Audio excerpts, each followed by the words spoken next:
C'est encore un bonheur et un plaisir de vous retrouver pour cette nouvelle semaine sur les antennes d'Info Télévision. Nous sommes ensemble jusqu'à 18h52.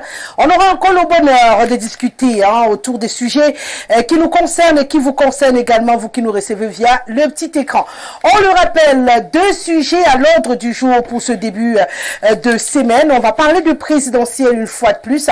On le sait, la présidentielle 2025 fait couler beaucoup d'encre et de salive. Et la dernière actualité, ce sont ces alliances et ces coalitions qui se multiplient au Cameroun, tant du côté du parti au pouvoir que bien entendu du côté de l'opposition, ce qui annonce bien sûr une joute assez démonstrative au cours de ces élections-là.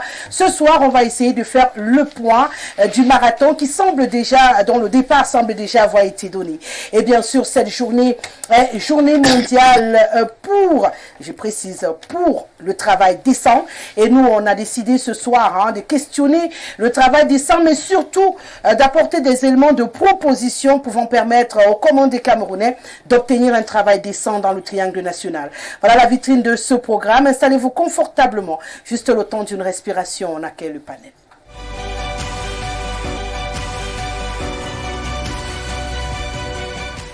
Le code d'accès reste et demeure le même, le 6 99 13 50 75. Par SMS ou par WhatsApp, vous avez le plaisir et le bonheur d'être connecté et de nous apporter votre contribution tout au long de cette émission. N'oubliez pas, le 237, c'est l'indice du Cameroun. Donc encore mieux, peu importe où vous vous trouvez, votre position géographique importe peu. Info Télévision s'invite dans vos domiciles. Une fois que je l'ai dit, je vais dire bonsoir au président Aimé Cyprien Olinga qui est avec nous pour cette première sortie de la semaine. Il est le président national du FDR, le Front démocratique révolutionnaire. C'est un plaisir de l'accueillir sur ce plateau. Bienvenue. Bonsoir Madame Guesselé, bonsoir à mes copanélistes et bonsoir à vos millions de téléspectateurs. Je voudrais saluer de manière spéciale tous les révolutionnaires qui nous suivent en ce moment. Je voudrais parler des militants et sympathisants de mon parti, le FDR, le Front démocratique révolutionnaire. Merci d'être là ce soir. On va également dire cette fois, ça fait un petit moment, on l'a pas eu sur ce plateau et c'est un bonheur de le retrouver. Il est secrétaire général du CESAC, c'est une confédération syndicale des travailleurs du Cameroun, si j'ai ou Cameroun. Oui, voilà. C'est bien ça. C'est bien ça. Et voilà, lui c'est Pierre-Louis Mouangué, il est avec nous ce soir. C'est un plaisir de vous accueillir. Bienvenue. Merci Rosaline, et c'est toujours un plaisir et un devoir pour la CESAC d'être avec vous, pour vous informer et pour être informé. Bien sûr, et on accueille tout cela avec beaucoup de bonheur. Ali El Hadj Maïriga Ibrahim est avec nous ce soir. Est-ce que je dois encore le présenter? Toujours. J'adore vos gants, vous êtes toujours très élégant. La finesse dans l'élégance. Et ça me fait toujours plaisir. Bienvenue El Hadj. Voilà, merci Rosalie. Merci pour l'invitation. Dis bonsoir à mes copanélistes. Bonsoir à la jeunesse de Tibati. J'appelle toujours à la responsabilité parce que nous avons fini, c'est eux qui prennent la relève. Prendre la relève veut dire être responsable, ne pas commettre les mêmes erreurs que nous autres. Donc j'appelle comme ça, en dehors de la jeunesse de Tibati, à toute la jeunesse du Cameroun. Nous sommes à un tournant décisif de notre histoire. La flagornerie et tout ça ne doit plus exister sur la place publique. Il faudrait absolument essayer de faire quelque chose et c'est pour ça que nous répondons toujours vraiment à votre invitation qui nous honore. Nous venons, n'est-ce pas, participer comme ça à la construction de cette belle nation. C'est pourquoi nous également, nous vous invitons toujours, El Hadj Maïriga Ibrahim.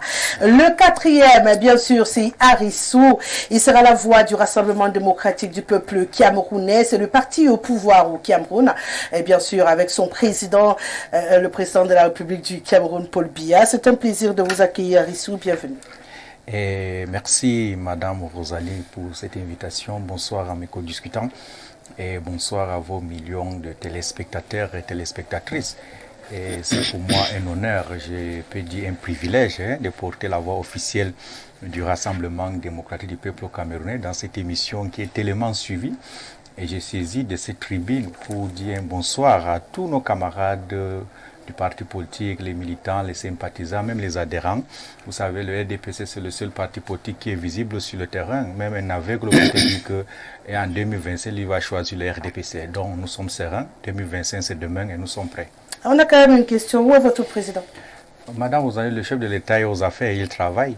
Même quand il est ici, est-ce que tu vois souvent le chef de l'État? Le chef de l'État travaille. On a juste demandé, comme tous les Camerounais, on n'a pas demandé ce qu'il fait. Non, le président on a dit où est notre président, où est votre président. C'est notre président République, à nous tous. Il a reçu le mandat du peuple camerounais, il travaille, il est aux affaires.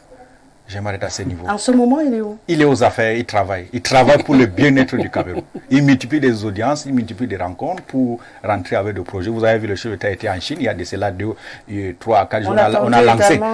Attendez un peu. Est-ce qu'il y a une. J'ai essayé de parcourir la constitution camerounaise, c'est écrit nulle part que le chef d'État doit absolument participer à la conférence, à l'Organisation internationale de la francophonie. C'est écrit nulle part. Quand le chef d'État était en Chine, est-ce que vous avez parlé, vous avez rien dit? Le chef d'État voyage, vous dites pourquoi il voyage. Le chef d'État ne participe pas à certaines conférences, vous dites pourquoi il ne participe pas à certaines conférences. Il est aux affaires, il travaille, il va rentrer avec beaucoup de projets. Je vais chuter même le dernier sommet du côté de la Chine. Une fois que le chef d'État... Non, on n'est pas en train de attendez, poser une question. Non, j'ai demandé, il est où?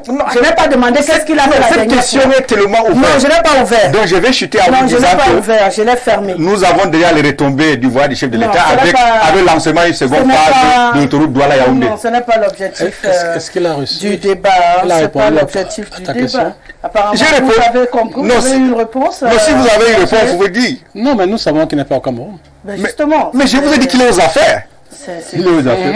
Mais attends, pour vous être aux affaires, dit quoi? Vous voulez voir le président? Pour les Camerounais, on a voté, on l'a élu pour le voir. Quand il est ici au palais, quand il est ici au palais, tu l'as vu combien de temps? Et quand il travaille, le chef d'État est aux affaires, il travaille pour le bien. Il travaille de manière invisible. Le chef de l'État travaille. Il travaille de manière invisible. Vous venez de dire même qu'il a multiplié les audiences. La dernière date de quelle? Non, attendez un peu. Il y a des audiences officielles, il y a des audiences officielles. Donc, ce sont des audiences officielles. Vous, par exemple, vous êtes le président des partis politiques. Il y a certaines rencontres que vous faites, mais vous ne publiez pas. Je suis d'accord. Voilà, si vous êtes d'accord, ça veut dire que travaille officieusement. Non, le chef de l'État multiplie des Les audiences sont multipliées de manière officieuse. Vous voulez savoir quoi? Nous voulons savoir où il se trouve parce que c'est lui qui détient entre ses mains les destinées de ce pays. Et chaque Camerounais doit nécessairement savoir là où se trouve son chef de l'État. Sinon, mais attendez, le pays, il peut être en danger. Vous mettez le pays en danger de cette façon. Non, je comprends. En gouvernant de manière invisible. Non, je comprends. Donc vous, dans l'opposition, c'est votre projet. Ça peut interpréter. Ça peut donner des interprétations que le pays, mais à chaque citoyen, que le pays ne peut gouverner. Ah bon, oui. Mais quand le chef d'État devient invisible, mais ça veut dire qu'à un moment donné, des gens peuvent se lever et aller s'asseoir sur son fauteuil. Non, là, vous pensez dans votre tête, mais c'est pas ce que le Camerounais. Non, c'est pas ce que le Camerounais pense. C'est pas ça que nous on pense. Moi, je suis abonné alors. Non, si vous on va donc, si vous le voulez bien, rentrer dans notre discussion. Je m'inquiétais, je posais juste la question que beaucoup de Camerounais m'ont posée, en se disant que je faisais une émission de débat très, très, très, très suivie. Et je reçois cette question depuis 2 jours, où est notre président? Alors du coup, moi je me suis dit, j'ai quand même Arissou qui est militant du RDPC. Si je ne sais pas où est le président, il peut savoir où est le président du RDPC. Voilà, puisque c'est la même personne, ça peut apporter une réponse. Mais bon, puisqu'Arissou sait aussi seulement qu'il est aux affaires, on va donc discuter des choses qui nous ont rassemblés. Mais moi je constate. Oui. Je constate qu'il ne sait pas. Parce que quand le chef d'État était en Chine, tout le monde savait qu'il était en Chine. Justement. Quand il était à Paris, tout le monde savait qu'il était à Paris. Donc maintenant là, même ses militants ne savent pas où il est. C'est ce qu'on constate. Vous êtes militant du RDPC. Est-ce que vous êtes militant du RDPC? C'est vous. Non, attendez. Vous avez posé une question. Je donne une réponse. Ce n'est pas une réponse. Non, on vous donne. Rosalie, si on peut dire aussi un mot là. Ah d'accord, vous voulez aussi dire un mot? Oui, un mot par rapport, n'est-ce pas, à ce débat quand même qui inquiète beaucoup de Camerounais. Voilà. Parce que le véritable problème, nous nous amusons beaucoup dans ce pays. Le président Paul Biya n'est pas n'importe qui, n'est pas un citoyen ordinaire. C'est le président de la République. Quand ça les intéresse, ils disent que c'est l'institution. Ne dites pas n'importe quoi. Le président Paul Biya ne peut pas, un président de la République, ne peut pas s'absenter d'un pays où ses citoyens ne savent pas où il est. Pourquoi cette durée? Dans aucun pays au monde, ça ne peut se justifier. Dans des pays développés, quand un chef d'État, même en congé, on sait où il est et combien de temps il doit passer là-bas. Ici, chez nous, J'ai toujours dit, c'est un mépris pour ce peuple. Un président qui parle, on ne sait pas où il est. Quand on parle de l'état de santé d'un président, c'est normal, le bulletin de santé dans tous les pays développés. Le peuple sait, le médecin, c'est un être humain. Ce qui nous diffère avec le président de la République, c'est le pouvoir que nous lui avons donné là. Notre pouvoir, c'est tout. C'est un être humain comme toi et moi. Il peut tomber malade et compte tenu de son âge, on s'inquiète. Et quand vous êtes dans un pays où aujourd'hui tout va dans tous les sens aujourd'hui, et on ne sait pas où se trouve le président, s'il est malade, qu'on nous dit qu'il est malade, il est là. C'est tout à fait normal. Ça ne pose aucun problème. Mais si tout à l'heure à 17h là, qu'on nous annonce que le président n'est plus, mais chose à vous amuser avec le Cameroun. Moi je me souviens de ce que Bilo a ici. L'ancien flic, Bilo a ici, a dit plusieurs fois, il est là, peut-être qu'il m'écoute. Donc je ne mens pas, beaucoup de Cameroun ont suivi. Il a dit la période, la seule fois qu'on avait, c'était en quelle année qu'on a annoncé le décès du président Paul Biya? 2004. Il dit qu'il a appelé un célèbre général. Quand tu l'as posé, il dit, mais si c'est le cas, je fais tout à l'heure arrêter. À la période, c'était Kavaï, le président de l'Assemblée. Mais il a toujours dit ça sur les plateaux de télévision. Bilo ici n'est pas n'importe qui. Ça peut vous amuser. Donc, quand on dit qu'un président de la République, depuis qu'il est parti, on sait qu'il était parti, Chine, on ne sait pas où il se trouve. Et aujourd'hui, c'est des déclarations, on fait des montages, ou c'est des vérités, qu'on nous montre, n'est-ce pas, des groupes de prières, de la famille ou de ceci partout dans les réseaux sociaux. Mais nous, on s'inquiète. Et on a le pouvoir de s'inquiéter parce que ce n'est pas n'importe qui. Le peuple appartient pour le RDPC, c'est le président du Cameroun. Donc c'est à lui de nous faire comprendre que nous sommes militants, on sait où il est écrit ça. Comment on appelle le ministre Issa a toujours dit, même dans son sommeil, il travaille. Mais c'est de vous moquer des Cameroun. Nous ne sommes pas quand même le peuple des oiseaux. Non, nous sommes des gens réfléchis. Et on voit comment ça se passe quelque chose. Et lui-même l'a dit, pourquoi ce qui se passe à l'extérieur bien. Chez nous, ici, ça ne peut pas se faire. Donc, en commençant par de comportement, par de pratiques saines et bien du pouvoir. Le président est sorti, il est malade, il est hospitalisé. Nous, tous nous entrons en prière. C'est un patriarche. Donc, vraiment, arrêtez souvent de nous dire, non, c'est parce que nous, on sait, si vous ne savez pas, non. C'est le président du Cameroun, n'est pas le président du RDPC.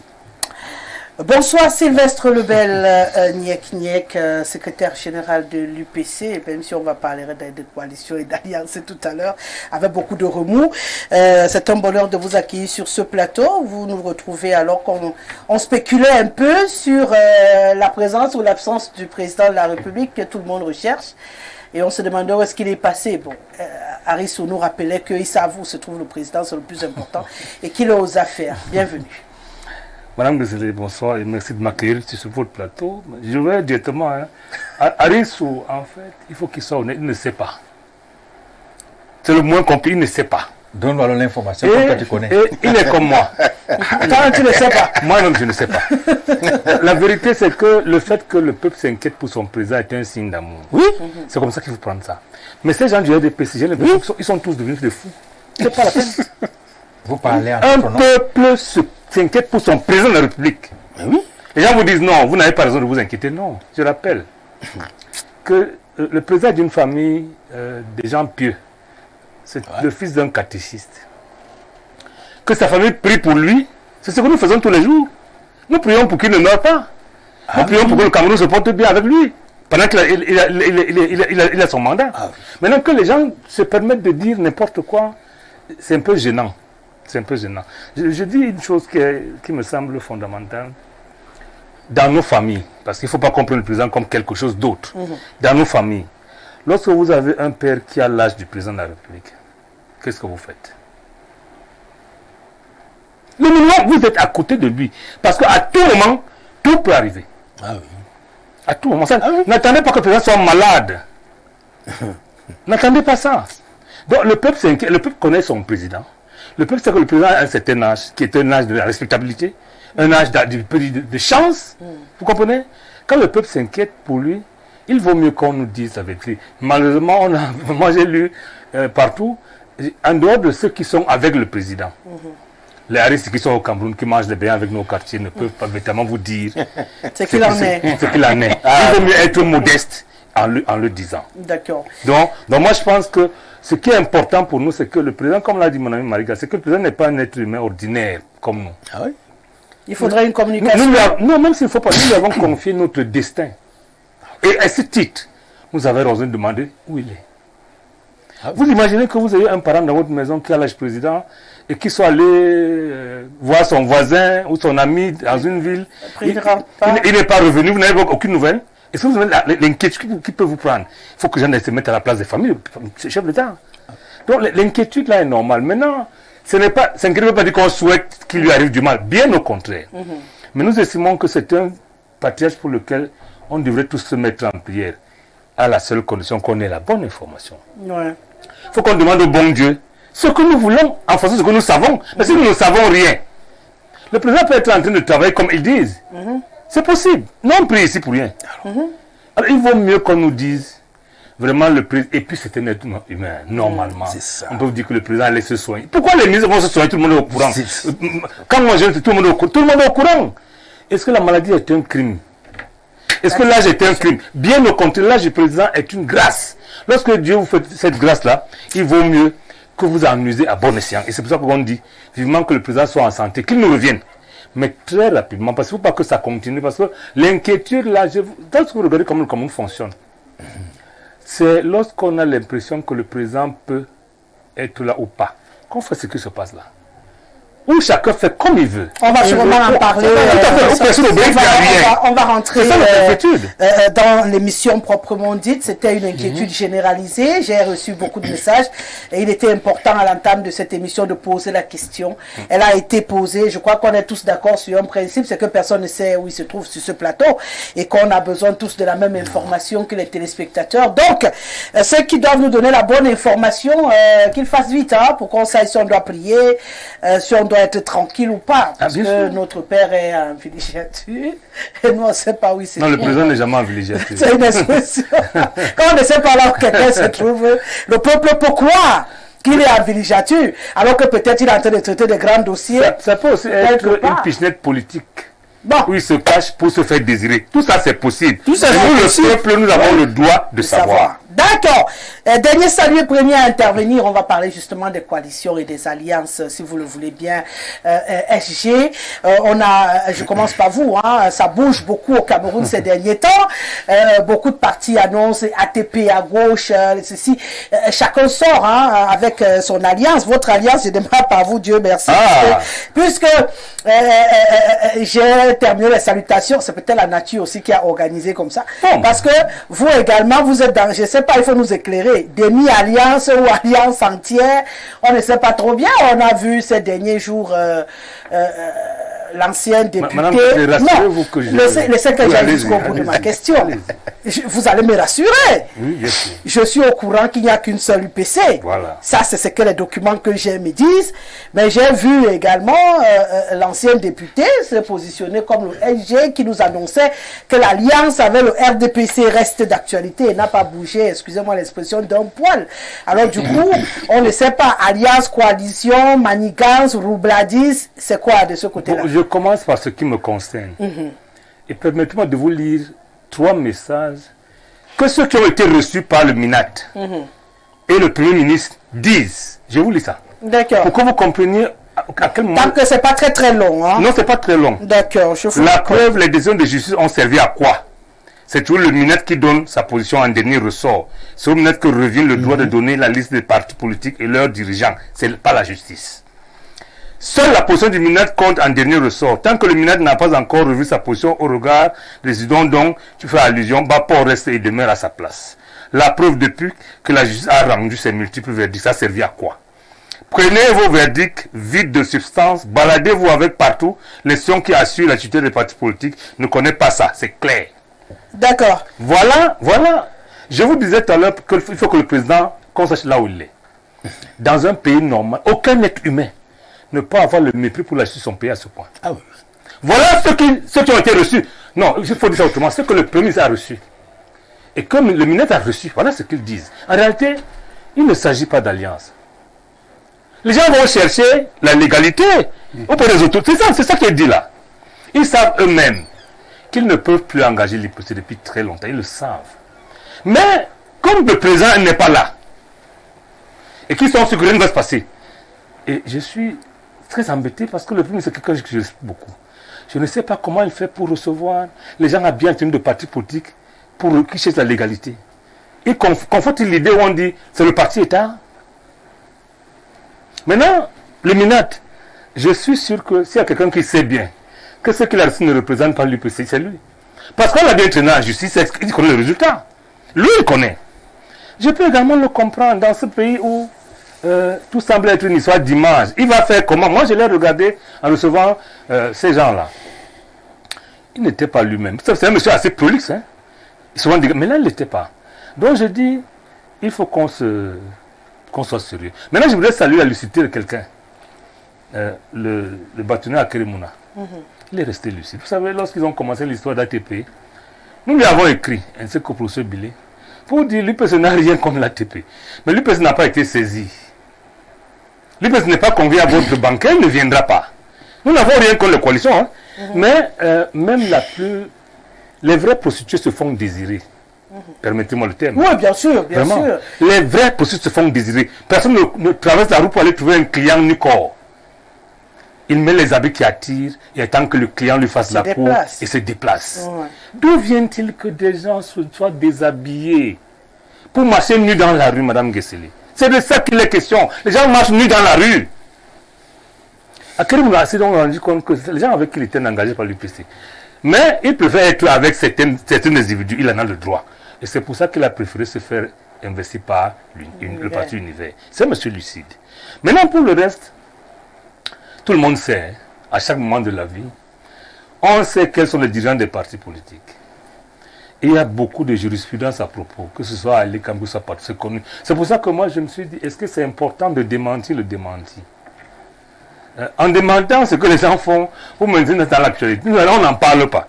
Mais je finis en vous disant que un parti politique qui se respecte, même s'il veut coaliser avec les autres, désigne d'abord son candidat. Et dans ces conditions-là, l'UPC est en train de construire son candidat qu'il va désigner le moment venu. Il sait qui? À l'UPC, ce n'est pas les individus qui engagent le parti. C'est la direction du parti qui est le comité entre deux congrès. C'est lorsque ce comité qui est l'organe délibérant de l'UPC, qui a une décision forte, se réunit, prendre une décision. Que le secrétaire général ou le président peut en parler. Mais il ne suffit pas d'être président ou AG ou les deux à la fois même pour engager l'UPC. Malheureusement, ce n'est pas le cas. Vous savez pourquoi? Parce qu'on sait qu'à chaque moment, lorsque vous êtes un mouvement de libération nationale, vous êtes pour être inféodé à tout moment. C'est-à-dire, en fait, les gens qui veulent causer avec l'UPC, entre guillemets, choisissent un collaborateur qu'ils désignent là-bas chez vous. Et nous, on a dit non. Il ne s'agit pas de ça. C'est-à-dire, même si le secrétaire général trahit son parti, il n'engage pas le parti. Représente pas le parti. Vous comprenez? C'est pour ça qu'on s'assoit toujours, on prend une résolution. Le moment venu, s'il arrive qu'on fasse avec une coalition, ou qu'on soit ça se saura. Mais vous l'idée, elle est acceptée quand même, l'idée des alliances, des coalitions pour vous. C'est une idée à ne pas mettre à l'écart. Madame Guesseli, ce n'est pas nous qui parlons. L'avantage de l'UPC, c'est que tout a été prévu. Oumiobe qui a théorisé l'UPC, Oumiobe, ce n'est pas c'est un concept. Oumiobe a dit que nous n'avons rien contre les alliances. Mais il faudrait qu'en faisant une alliance, qu'on sache de quoi il est question. On s'allie pour faire quoi? Si c'est pour manger, manger seul. D'accord. Si c'est pour le peuple camerounais, on identifie le problème du peuple camerounais, on les met sous forme de programme minimum, on se met ensemble. C'est le principe. Mais en attendant, nous ne sommes pas assis depuis 2012 avec le RDC. Je rappelle qu'au Congrès de 2012 à Douala, en présence de Amadou Diaoudi, du représentant de l'RDC, l'alliance a été formellement dénoncée devant lui. Il en a pris acte. Maintenant que les gens se poursuivent en enlevant leurs habits pour marcher dans la rue, ça ne nous engage pas. C'est pour ça qu'on n'en répond pas. Mais je suis inquiet lorsque je vois que le Premier ministre reçoit quand même des gens avec des tenues de parti dans le bureau de l'État. Que le ministre fait la même chose. Et c'est lorsque mon ami Olingawa dit que c'est le parti État, vous allez nier encore. Maintenant, ces gens qui pensent que c'est la banque qui insulte la justice. Vous avez reçu le message, non? Je peux vous donner le nom. Parce que je ne manque pas de nom. C'est Pasteur Mangele. Oui, qui est mon frère, qui a été reçu par le PM, reçu par le ministre, qui dit ça? La ministre, c'est rien. Les autres disent c'est rien. C'est le ministre qui décide. Voilà le genre de personnalité que vous voulez que le Cameroun engage. Non, enfin, j'en ai parlé avec un peu... ah non, il n'y a pas de souci là. Parce que c'est gênant de croire. Ouais. Parce qu'on peut ne pas s'entendre, Madame Guesseli. Mais chacun nous doit garder sa lucidité. Et sa dignité. Je ne dis pas aux gens d'être d'accord avec moi, ou avec l'UPC, mais que chacun soit digne. Lorsqu'on est on veut dans l'indignité, dans la platitude, il faut dénoncer. Et c'est à regret que j'en parle. Parce que vous avez dit, nous, on avait dit qu'on n'en parle pas. Mais vous me posez la question, je fais qu'on peut. Non, il faut, parce que c'est l'actualité. Pierre, je suis très content de ce que je viens d'entendre par rapport à l'UPC. Mais je regrette parce qu'ils ne font pas suffisamment de communication. Oui. Parce que depuis que l'autre UPC est passé voir le Premier ministre, il aurait fallu que le vrai UPC se lève pour dire non. Et pour informer le peuple camerounais de tout ce que je viens d'entendre ce soir. Donc, parce que je pense qu'il est temps de faire la bonne communication. Et faire en sorte que ceux qui sont derrière la fausse communication se taisent. Nous voyons par exemple le problème de Kaba Libye.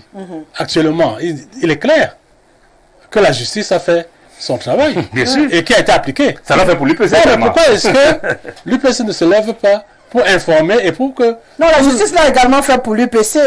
Il faut que fait écho, peut-être il faut que l'UPC se lève. Qu'il multiplie encore. Donc quand il y a une action comme celle qui vient de se poser, qu'il fasse une sortie. Qu'il fasse une sortie aussi pour dénoncer ce genre d'événements. Non, sans vous couper, je voudrais rassurer d'une chose. À l'UPC, c'est les instances du... C'est-à-dire, même s'il y a cataclysme, on réunit une instance en urgence et on décide. C'est pas un homme. Non, c'est pas ce qu'il dit là. Je voulais le rassurer. C'est pas ce qu'il dit. La communication pas été faite. Non, attendez. Son souci, je voulais le rassurer que ce ce qui s'est passé, ça a été fait en l'absence de la présidente de l'UPC qui n'est rentrée que ce matin au Cameroun. Oui, mais on travaille aujourd'hui par la C'est pour ça qu'on dit on va s'asseoir, probablement d'ici la fin de la semaine, communiquer, et on n'est pas dans le démenti des commentaires. Nous allons dire au peuple camerounais que l'UPC va présenter son candidat à toutes les élections qui vont... C'est une raison de 2018.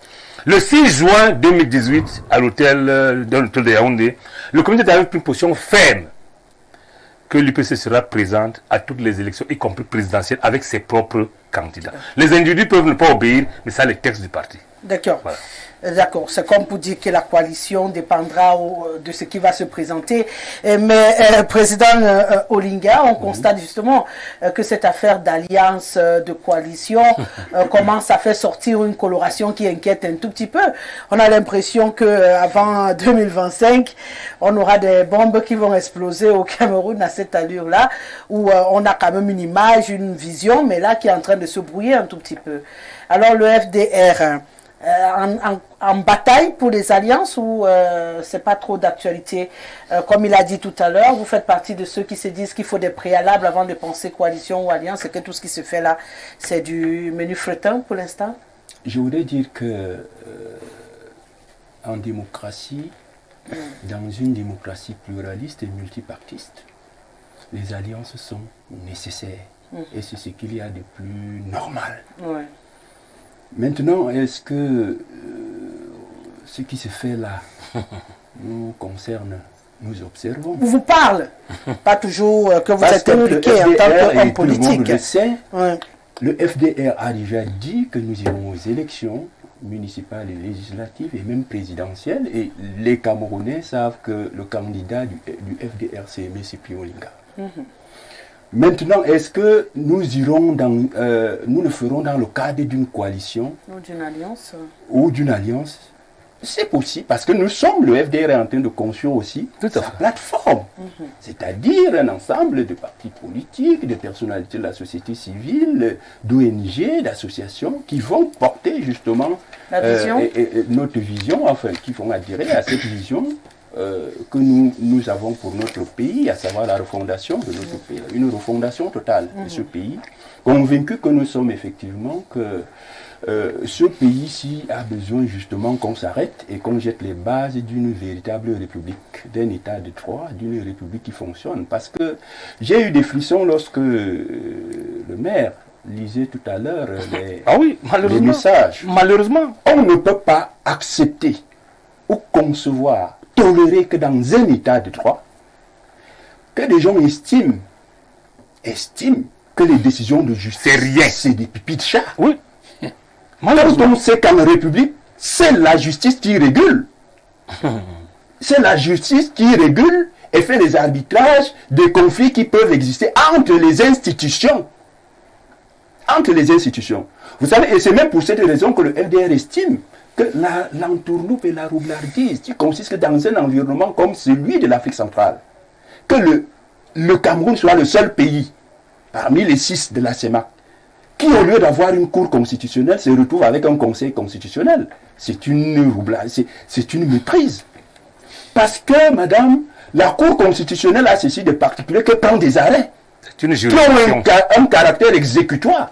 Alors que le conseil constitutionnel, c'est des avis que les gens peuvent respecter ou ne pas respecter. Et c'est ça le drame. Donc, le Cameroun a fait le choix d'avoir un conseil constitutionnel qui pourra peut-être à un moment donné prendre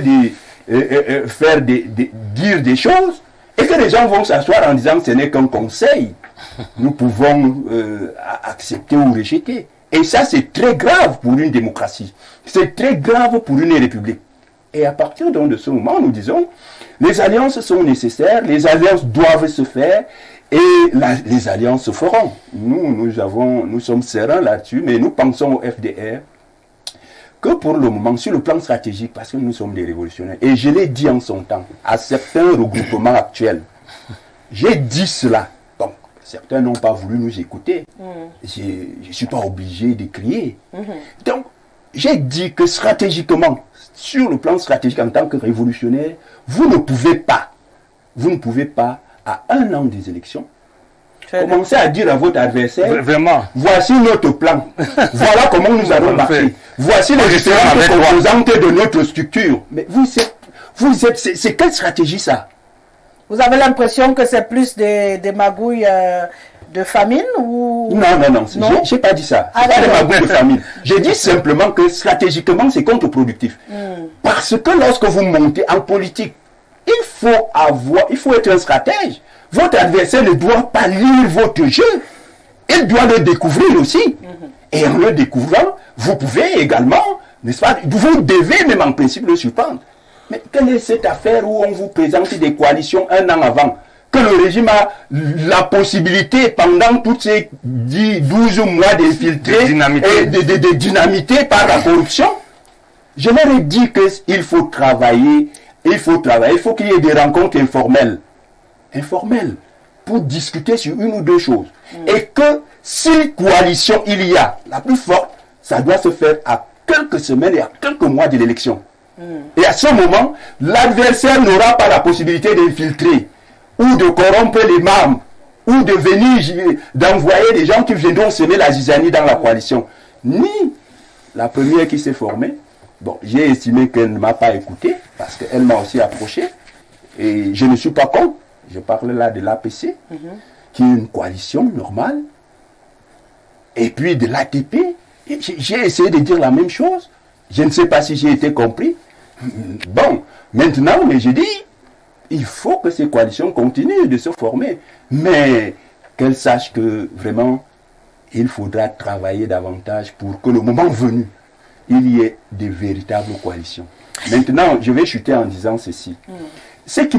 Il y a quelque chose qui me gêne aussi dans ce débat des coalitions. C'est que j'ai entendu beaucoup de gens dire très souvent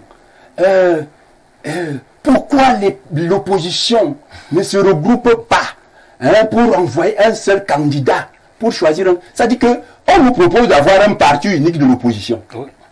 L'opposition, et ça je le dis à l'endroit des Camerounais, de l'opinion nationale et internationale, parce que j'ai l'impression que ceux qui partagent cet avis ne sont pas éduqués politiquement. Ça passe ce qu'ils disent même. L'opposition n'est pas un parti politique. L'opposition est un ensemble de partis politiques. C'est un groupe de partis politiques qui ne sont pas au pouvoir.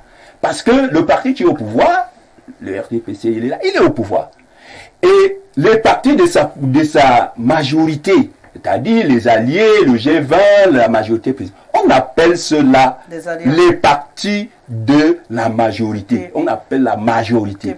Maintenant, c'est ceux qui sont au pouvoir, c'est-à-dire c'est lui qui gouverne et ce sont ses alliés. Ses alliés. Maintenant, ceux qui ne sont pas au pouvoir et qui ne sont pas les alliés du parti au pouvoir, ce sont ces partis qu'on appelle partis de l'opposition. Or, les partis politiques ont chacune une idéologie. Chaque parti se crée parce qu'il veut conquérir le pouvoir. Il a un programme, une idéologie et un objectif. Pourquoi est-ce que les Camerounais ne se sont jamais posé la question de savoir? Il y a eu les dernières élections en France. Vous savez que le Rassemblement national de Mme Le Pen est un parti d'opposition, non?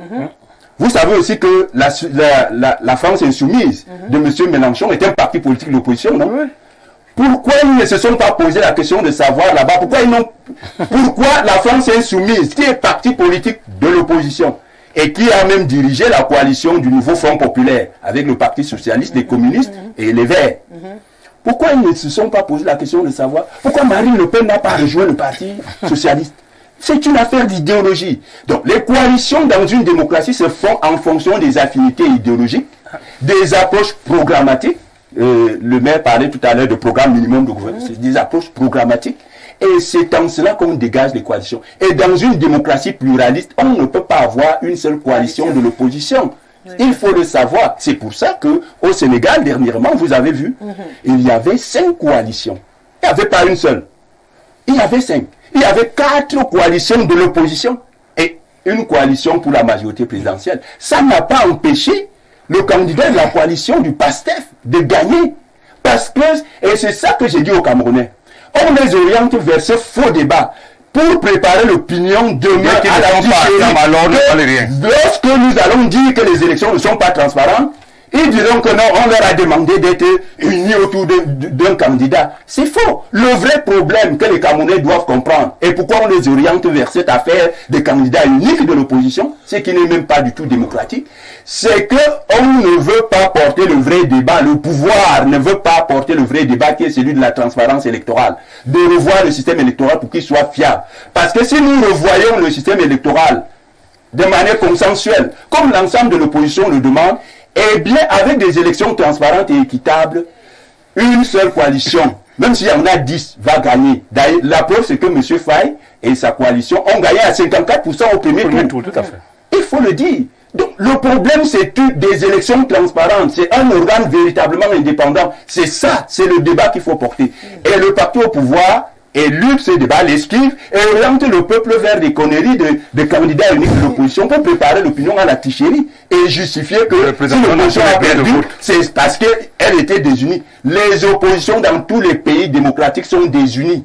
Mais ça n'empêche pas le peuple, lorsque les élections sont transparentes, de choisir parmi les différents candidats et les différentes coalitions, c'est lui qui, ou alors celle qui remplit le mieux ses aspirations. D'accord. Elad Mariga Ibrahim, il a fait allusion à quelque chose tout à l'heure, de la précocité de ces coalitions et de ces alliances-là, qui pourrait permettre à celui qui est en face, pour l'instant, de désorganiser, de concasser. Est-ce que finalement, ou de les corrompre?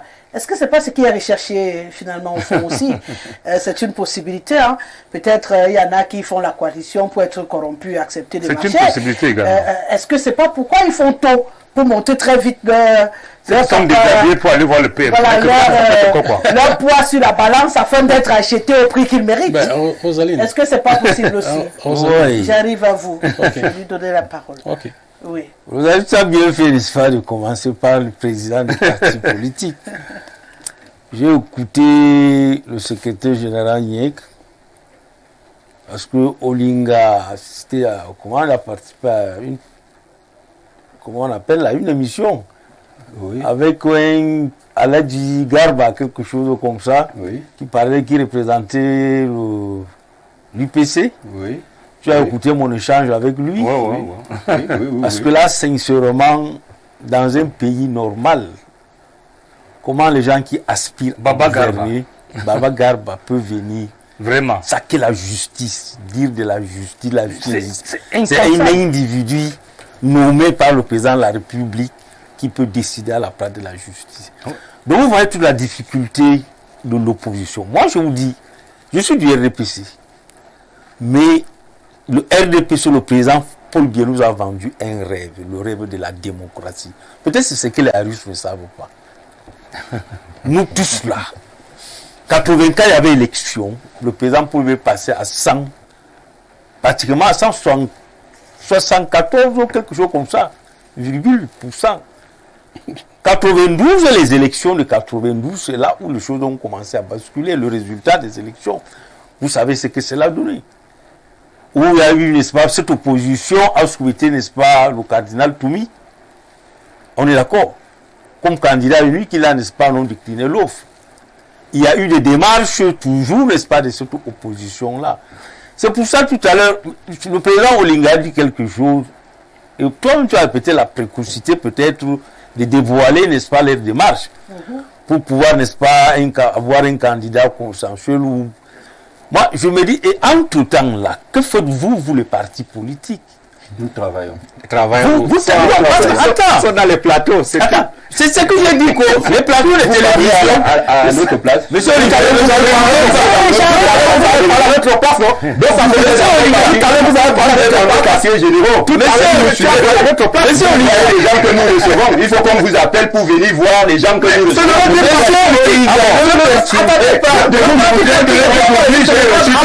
Le parti politique de vous doit être informé. Si vous n'êtes pas informé, ça veut dire que vous ne savez pas le rôle de parti politique. Si je ne suis pas informé de qui? Vous devez vous informer de la parti politique. Président Olinga, permettez-moi. Je ne vous donne pas le coup de la politique ici. Permettez-moi. Je ne vous donne pas le coup de la politique, je garde ça. Vous ne connaissez rien de la politique. Je garde pour moi. Oui, Baptiste, vous ne connaissez rien. Je garde pas. Merci. C'est la vacuité. Donc, moi je me dis, comprenez qu'un parti politique. Donc, pour vous, si je veux comprendre, hein, pourquoi on évolue, les alliances, les coalitions, si elles sont effectuées maintenant, pour vous c'est normal, ça peut aussi être normal. Non. Non? Ce qu'il a dit peut Il a trouvé que c'est mais que faut-il de ce peuple qui attend, n'est-ce pas, être entretenu, avoir des nouvelles des partis? Mais ils sont en train de ce peuple de notre parti. Quand il dit qu'il se rencontre dans l'informel, nous avons des plateformes. Vous connaissez le problème que les partis politiques ont à s'exprimer sur le terrain. Parce que le véritable problème, Monsieur Arissou, pas. On vous a écouté. Vous avez pris le cas du Sénégal. Nous avons vu la démarche de ce garçon. Plusieurs années, il mobilisait le peuple. Il n'avait pas peur. Mais ici, moi, j'ai l'impression que nos partis politiques au Cameroun veulent tous aller au paradis, comme on dit, sans mourir. Les plateaux de télévision ne vont pas se transformer en une ville de lamentation. Osez, sortez, bousculez. Vous allez nous accompagner. Les 2 fois que j'étais en prison, parce que nous sommes sortis, j'ai été 2 fois. C'est que vous n'allez pas arriver. Non, les 2 fois que j'étais en prison, justement, parce qu'en 2008, j'étais en prison, j'ai passé 3 mois de prison. En 2011, j'étais en prison, je n'ai pas vu le complet sorti. Mais nous avons changé de stratégie. C'est clair. La politique, c'est la stratégie. Moi, je suis allé en prison 2 fois, justement, parce que j'ai décidé avec les miens de vous avez une stratégie. Président Olinga, pas. Parce que c'est ça qui vous demande. Président Olinga, stratégie. Vous serez surpris, vous allez voir. Président Olinga. Moi, je vous comprends. Laissez Olinga. Moi, j'ai laissé Olinga. S'il vous plaît, dit que je vous comprends. S'il vous plaît. C'est vous qui me permettez. Donnez-moi une seconde. Président, on respire. Il a écouté ce que vous êtes en train de développer. On va souffrir qu'il développe jusqu'au bout. Si vous avez une contradiction, vous allez revenir.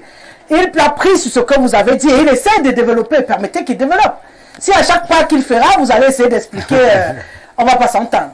Allez-y, El Hadj. Président Olinga, je vous laissez le président parler. Est-ce que c'est Olinga? C'est ça qui me demande. Votre personne dit qu'elle ne veut pas que son nom sorte dans votre...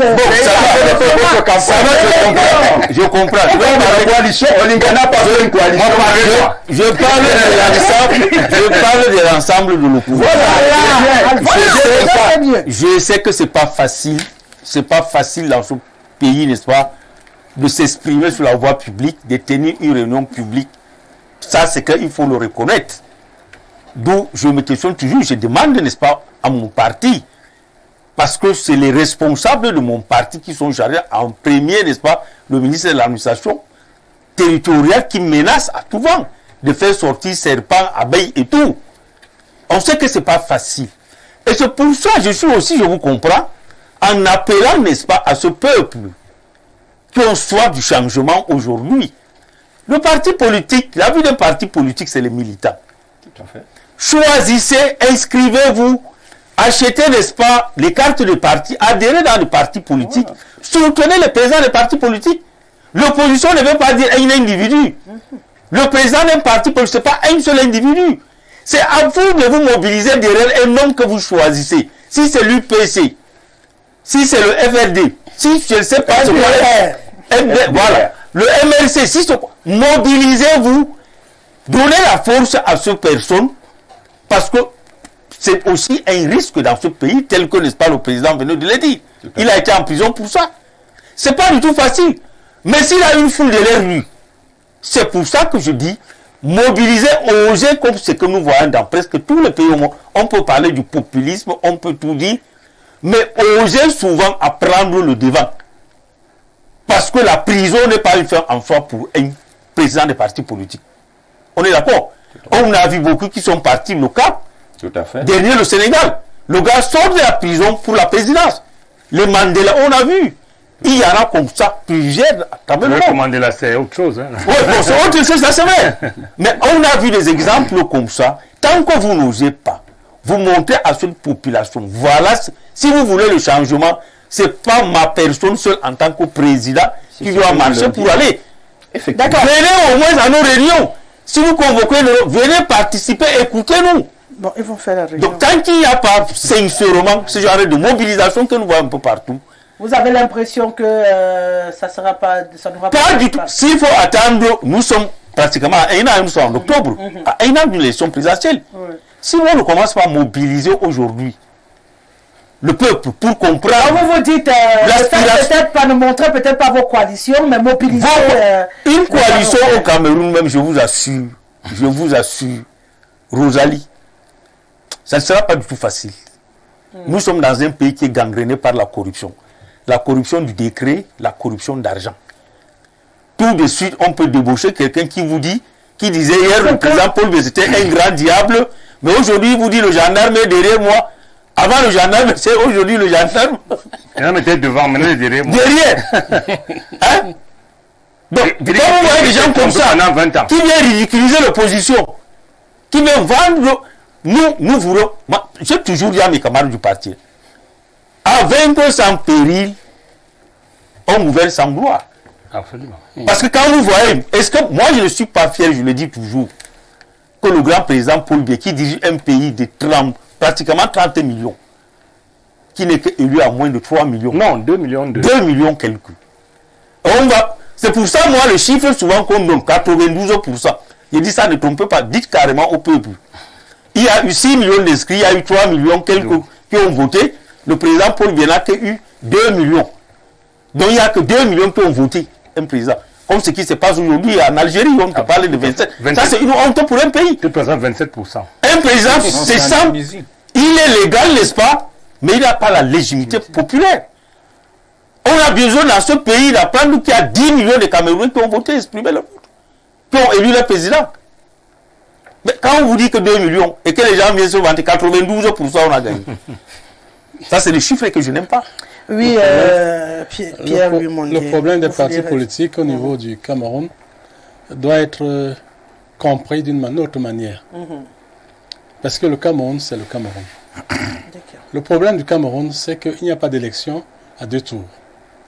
Quand il y a les élections à 2 tours, le premier tour donne à chaque parti la force de pouvoir se mobiliser et d'aller aux élections. Et les coalitions ne viennent qu'au deuxième tour, où on voit déjà les éliminations des partis qui peuvent aller plus avant et d'autres. Et c'est là qu'on voit la force de la coalition. Mais au Cameroun déjà, les élections sont un seul tour. Donc c'est là où je suis d'accord avec le Parti révolutionnaire, c'est que on ne peut pas avancer très tôt les coalitions. Sinon vous serez sapé. Ce qui est là, c'est que chaque parti travaille en son sein au vu de l'expérience camerounaise. Parce qu'en fait, nous sommes au Cameroun. Ne nous trompons pas. Si je veux connaître qu'est-ce que le parti du président Olinga fait, je me rapproche de lui ou des gens de son entourage. Si je veux parler de l'UPC, je m'approche de M. le maire et de son entourage. Parce qu'en fait, ils sont bâillonnés. Au Cameroun, n'est-ce pas, tu ne peux pas t'avancer faute de ne pas d'aller en prison. Ils ont donné des exemples. Chaque fois qu'ils ont essayé, ils sont partis en prison. Donc faites attention parce que personne ne voudrait aller en prison parce qu'il a trop parlé. Hein? Donc nous sommes dans un pays où il faut faire attention. On doit faire des choses en sous-marin. On doit faire des choses comme au Cameroun. Ouais, hein? Comme au Cameroun. Donc ce qui s'est passé, c'est que vous avez vu le moment où le STF était en plein essor, n'est-ce pas? C'est comme ça. Hein? C'est à un moment donné, on sort quelque chose qui prend l'ampleur de tout le pays. Donc moi, je suis en train de dire, faisons attention. Parce que tout le monde se prépare. Et se prépare en sous-main. Vous avez vu que même le président Kanto, il ne sort plus. Il ne bouge plus. Mais ça ne veut pas dire qu'il ne travaille pas. Donc là, elle est sous-marinade. Voilà. Donc jusqu'à ce que... L'heure est à la stratégie. L'heure est à la stratégie. Si on voulait les bonnes élections au Cameroun, on faisait les élections à 2 tours. Et là, tout le monde allait vraiment être content. Et je suis parfaitement d'accord. C'est pour cette raison que je parlais du système électoral. Parce que quand nous disons de revoir le système électoral, c'est justement qu'on adopte le système à 2 tours, par exemple, qui est un système justement qui sied à une démocratie pluraliste et multipartiste. Vous savez qu'ils ne vont pas vous donner ça. Donc. Ah, voilà, nous ne sommes donc pas une démocratie. Et il ne faut pas qu'ils nous demandent ce qui n'a jamais existé ailleurs. Parce que commencer à dire... Non, je n'étais pas en train d'ouvrir notre débat. Je lui permets de chuter. C'est ça. Je disais juste que, comme je l'ai dit également, sous d'autres cieux, quand lorsqu'on a inversé une fois de plus l'ordre normal des élections, et j'ai dit que celui qui crie à la surprise ne veut pas accepter qu'on est au Cameroun. C'est ce que vous êtes en train de dire. On reconnaît donc que nous sommes une dictature réactionnaire. Non, personne ne l'a dit. Puisque ces genre de pratique, on ne les trouve que dans une démocratie. Et ce qu'il faut comprendre aussi, c'est que la justice au Cameroun, qu'elle soit faible par rapport à ce qui est dit, finit par triompher. Parce que je suis en train de voir comment tous ceux qui sont passés par la justice sont aujourd'hui en train de triompher. Parce qu'au fait, on attend. Ce qui se passe au Cameroun, c'est qu'on oublie très vite ce qui se passe. On a vu par exemple l'expérience de Kaba Libi qui est en train de changer, n'est-ce pas? Je pourrais vous donner d'autres expériences, n'est-ce pas? Kaba Libi après l'UPC, hein? Même l'expérience de l'Africa Foot qui est en train de changer. Il y a beaucoup d'expériences comme ça où vous vous rendez compte qu'au fait, il y a des clans qui sont en train de se mouvoir. Et là, disparu, alors la suite là, on se rend compte que la justice est en train petit à petit de prendre son ampleur parce que qu'on le veut ou pas, il y a la justice. D'accord. On veut bien y croire. Hein. Arissou, on voit que vous êtes en train de développer les alliances. Il y a la justice. Vous êtes en train de développer les alliances. Vous partez un peu, vous créez un petit mouvement à l'UPC, vous attrapez. Vous partez du côté du PCN, vous jonglez un peu. C'est le moment de ratisser l'âge. Il paraît que tout le monde vous soupçonne que vous, quand vous décidez de ratisser l'âge, c'est les partis qui commencent à graisser les dents partout. Parce que vous avez la hache, la machette, la houe, tout ça, vous coupez comme vous pouvez couper partout. C'est ce que les gens disent, hein. Je vous fais seulement le résumé. Non, merci Madame Rosalie. Moi, je vois que c'est un honneur que vous me donnez la parole en dernière position. Oui. Je fais la cinquième. Vous avez fait la dernière position. En ce qui concerne les prises de parole, elle a commencé par vous, ensuite allez-y, Arissou, vous avez bien jouissé de votre dernière position. De parole. Et vraiment, je suggère que vraiment qu'on me prête un peu de temps parce que j'ai beaucoup de choses à dire. Non, tant que vous avez le timing que je décide, il n'y a pas de problème. D'accord, Madame Rosalie. Vous savez... Ce n'est pas l'exposé à l'amphithéâtre. Bon, on sait bel et bien que vraiment, à chaque fois, si une élection présidentielle arrive, même pas seulement au Cameroun, même en Afrique, au monde, il y a des coalitions qui se créent de gauche à droite. Là, c'est normal. Un parti politique comme les uns et les autres ont expliqué sur le plateau, le rôle d'un parti politique, c'est acquérir le pouvoir.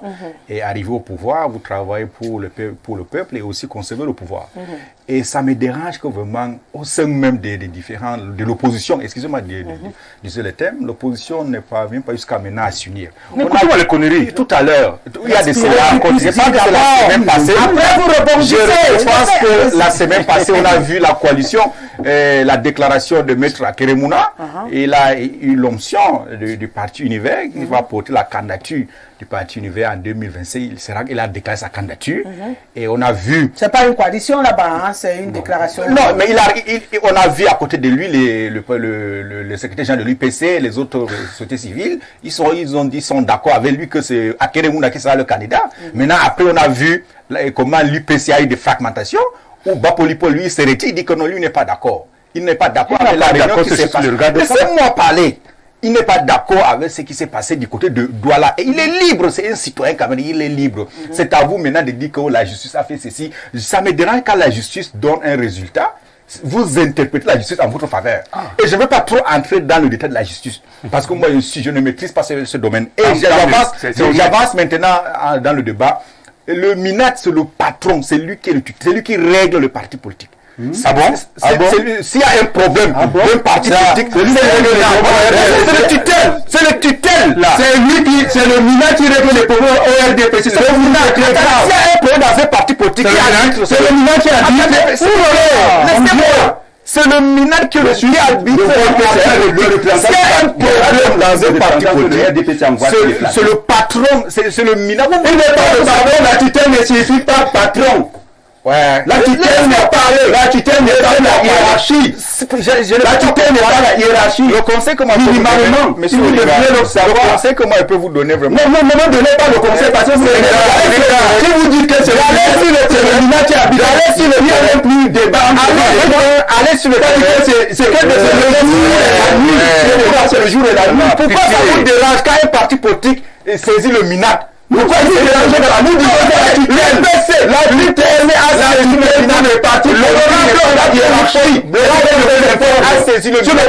C'est son droit. C'est son droit de saisir le MINAT. Oui, il a dit que la tutelle ne serait pas le patron chef du gouvernement. La tutelle n'est pas le patron. Vous allez distraire. Puisque vous avez parlé ici de coalition et ainsi de suite. Quand vous avez ne venez pas dire que vous avez votre parti politique. Vous êtes soit à une élection ou pas. Si je ne une élection, vous parlez de FDR, c'est grave. Vous parlez de FDR qui n'ont ni de la loi, ni de la non, mon Dieu. Écoutons-nous. Je vais commencer à envoyer vous avez quel représentateur minable, vous êtes. Ah bon? Oui! Jusqu'à ce point, oui! Vous avez quel représentant? Mais je le dis! Vous avez quel représentant? Vous avez votre parti, c'est vous qui vous dites comme ça là. On voit quand même les autres partis. On a quand même les autres partis.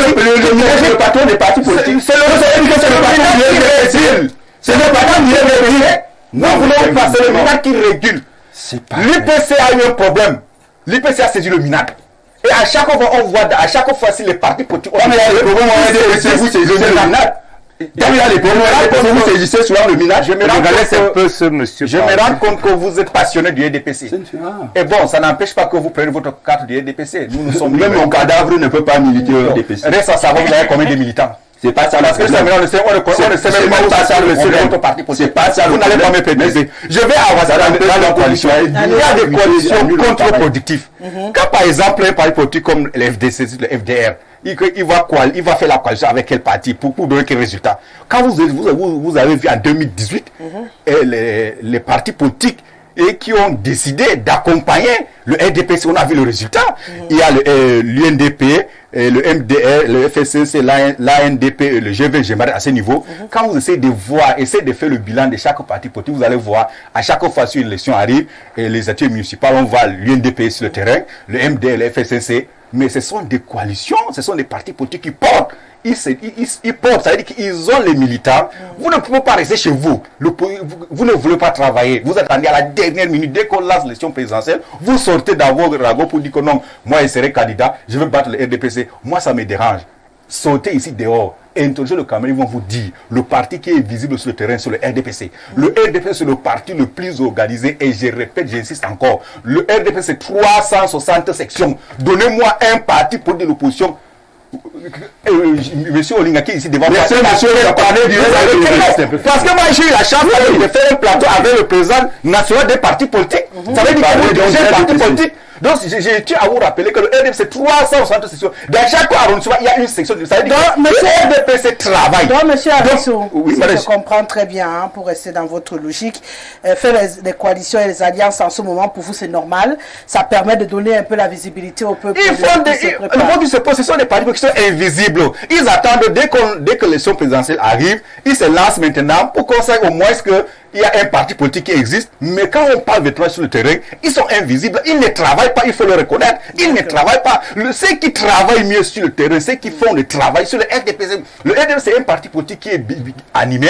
Nous organisons des rencontres, des réunions, des séminaires, des conférences pour éduquer, pour orienter, pour sensibiliser nos militants en ce qui concerne d'abord le rôle d'un électeur, pourquoi il faut voter, il faut aller voter. Et je vais chuter.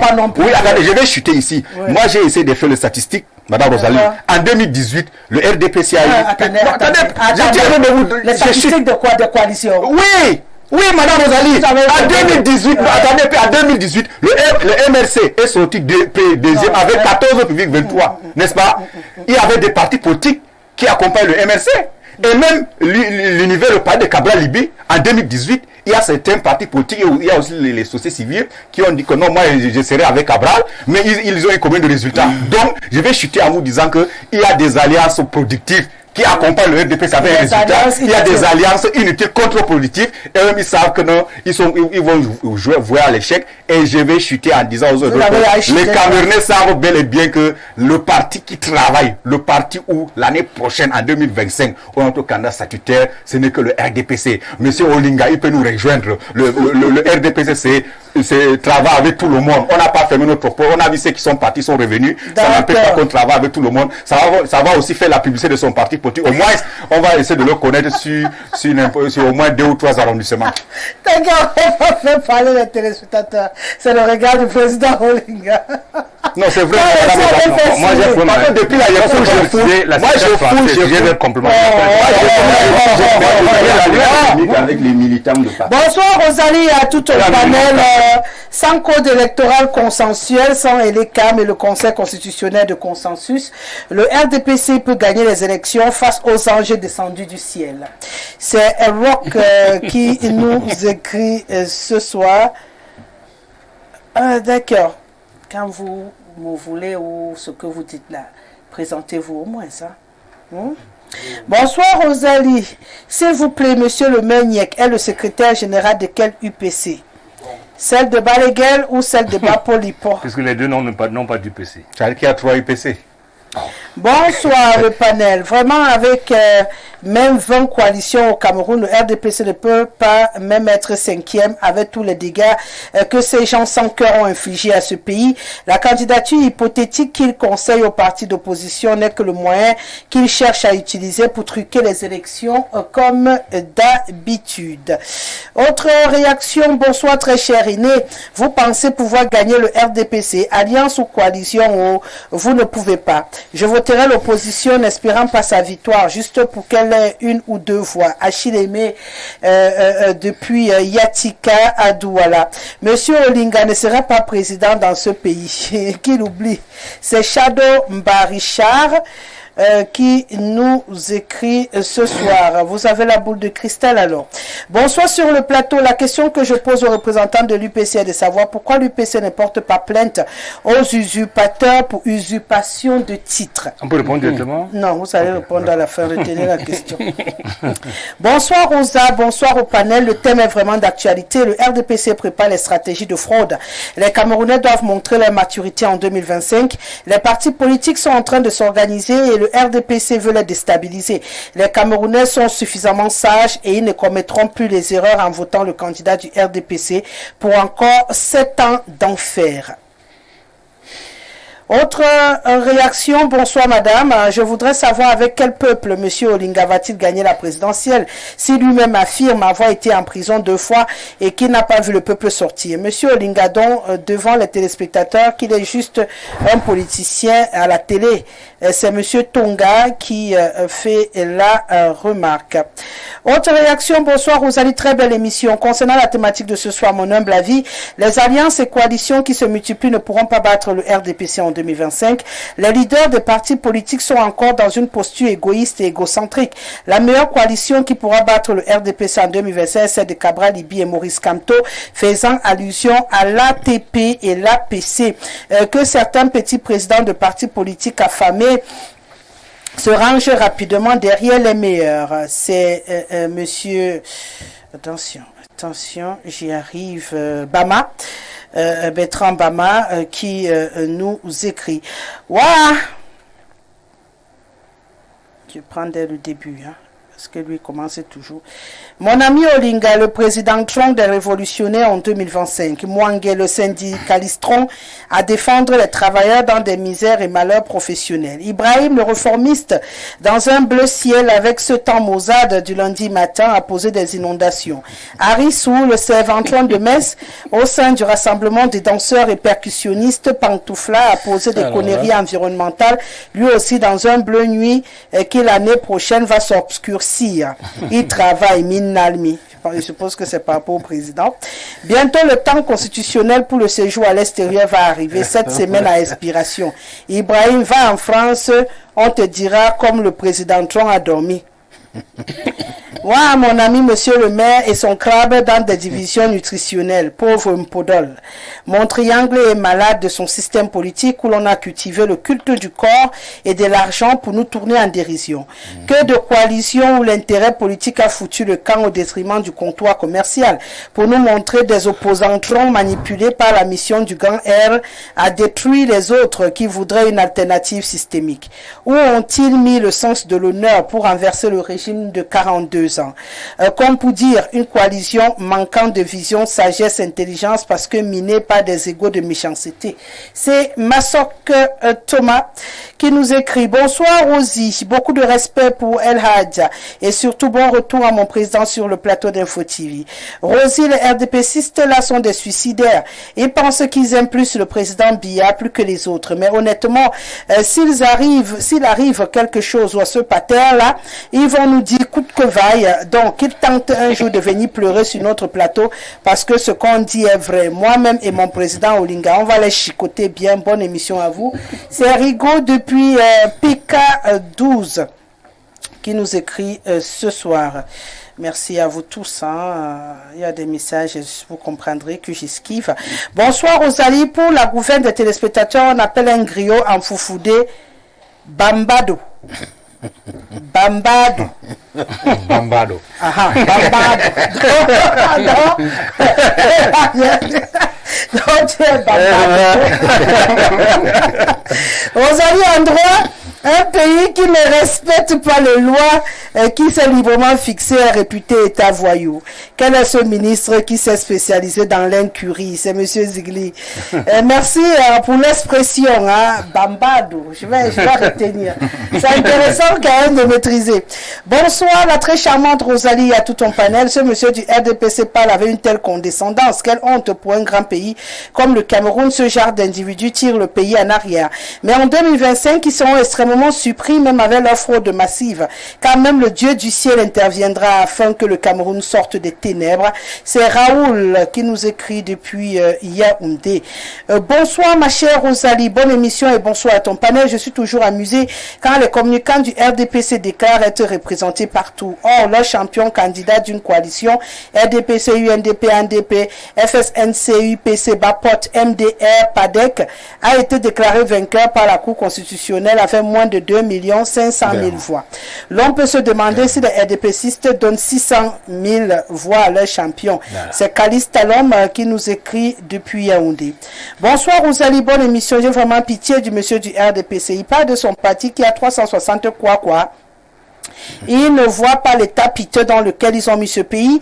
Le nord dont il est issu a regardé son visage est aux abois.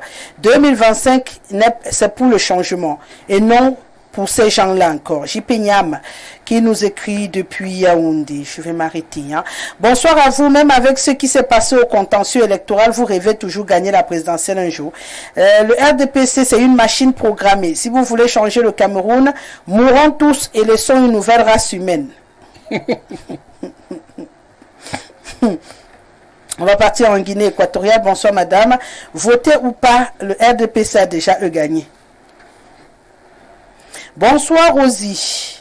Non, Kokomo. Non, tu ne me fais pas ça. J'habitue les gens à me faire des courts messages. Toi, tu viens encore me faire un long message. Comment? La puissance d'une nation passe par la vision futuriste et fondamentale d'un penseur progressiste, patriote et républicain.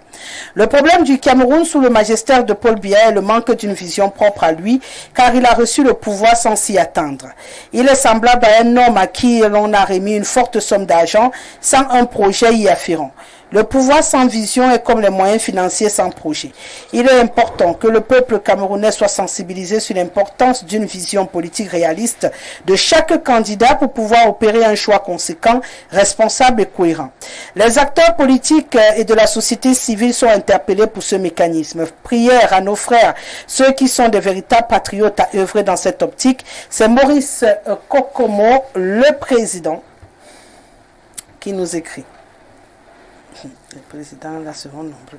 Quelle est cette chaîne D'accord. Bon, je vais m'arrêter là. Hein. On va permettre... tu voulais dire un mot pour savoir... une minute. Rosalie, je ne veux pas répondre à ça. Je voudrais dire quelque chose à mon voisin de gauche du RDPC. En lui disant que lorsqu'on prend le pouvoir dans un pays, on doit avoir un rêve pour ce pays. Et ce rêve ne doit pas être centré sur soi-même. C'est comme une famille. Lorsque vous, le jour de vos obsèques, lorsqu'on parle de vous, on ne sait pas de vous qu'on parle des gens que vous avez laissés. A laissé une veuve, des enfants, telle face à faire. Mais le RDPC doit savoir qu'il devrait plus nous faire un programme, de nous faire un bilan. Lorsqu'on a la 42e année du pouvoir, on doit faire un bilan. Ils en ont honte eux-mêmes, parce qu'en fait, de ce côté-là, je pense que le président lui-même l'a fait. Il a reconnu qu'ils ont échoué. Et il dit que tant qu'un Cameroun n'aura pas fini son travail. C'est pour ça qu'il travaille encore. Son âge, il travaille encore. Parce que les Camerounais ont encore faim.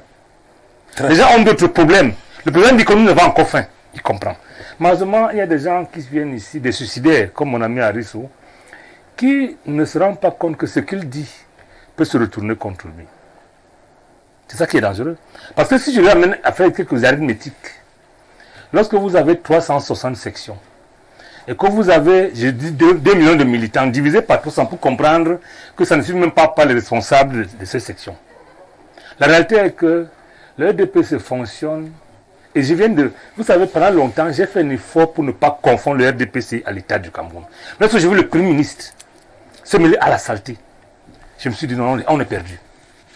Et c'est pour ça que je lui ai dit qu'il faut que le président Lapid revienne vite. Parce que ce pays qu'on lui a confié va chavirer. Parce que ce qu'ils ne savent pas, c'est qu'ils ne sont pas prêts.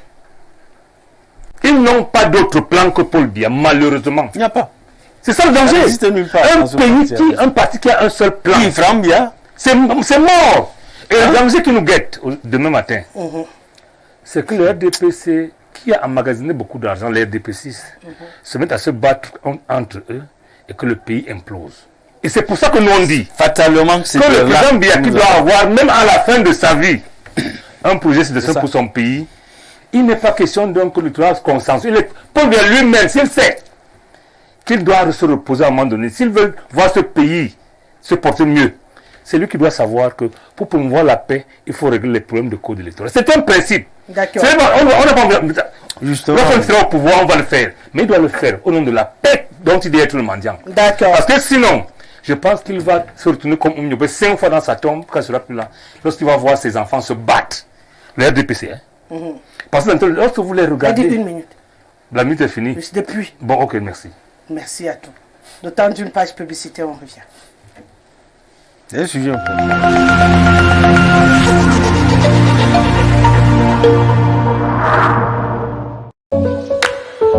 Êtes-vous prêt prêt à obtenir une formation et un emploi garanti, l'Institut supérieur des sciences et technologies QUAM, ISTEC, est là pour vous accompagner. Inscrivez-vous maintenant et obtenez votre CQP, DQP, BTS, HND, licence et master professionnel en études médico-sanitaires, gestion, commerce-vente, génie industriel et technologique, information et communication, tourisme, hôtellerie et restauration, agriculture et élevage, carrière juridique.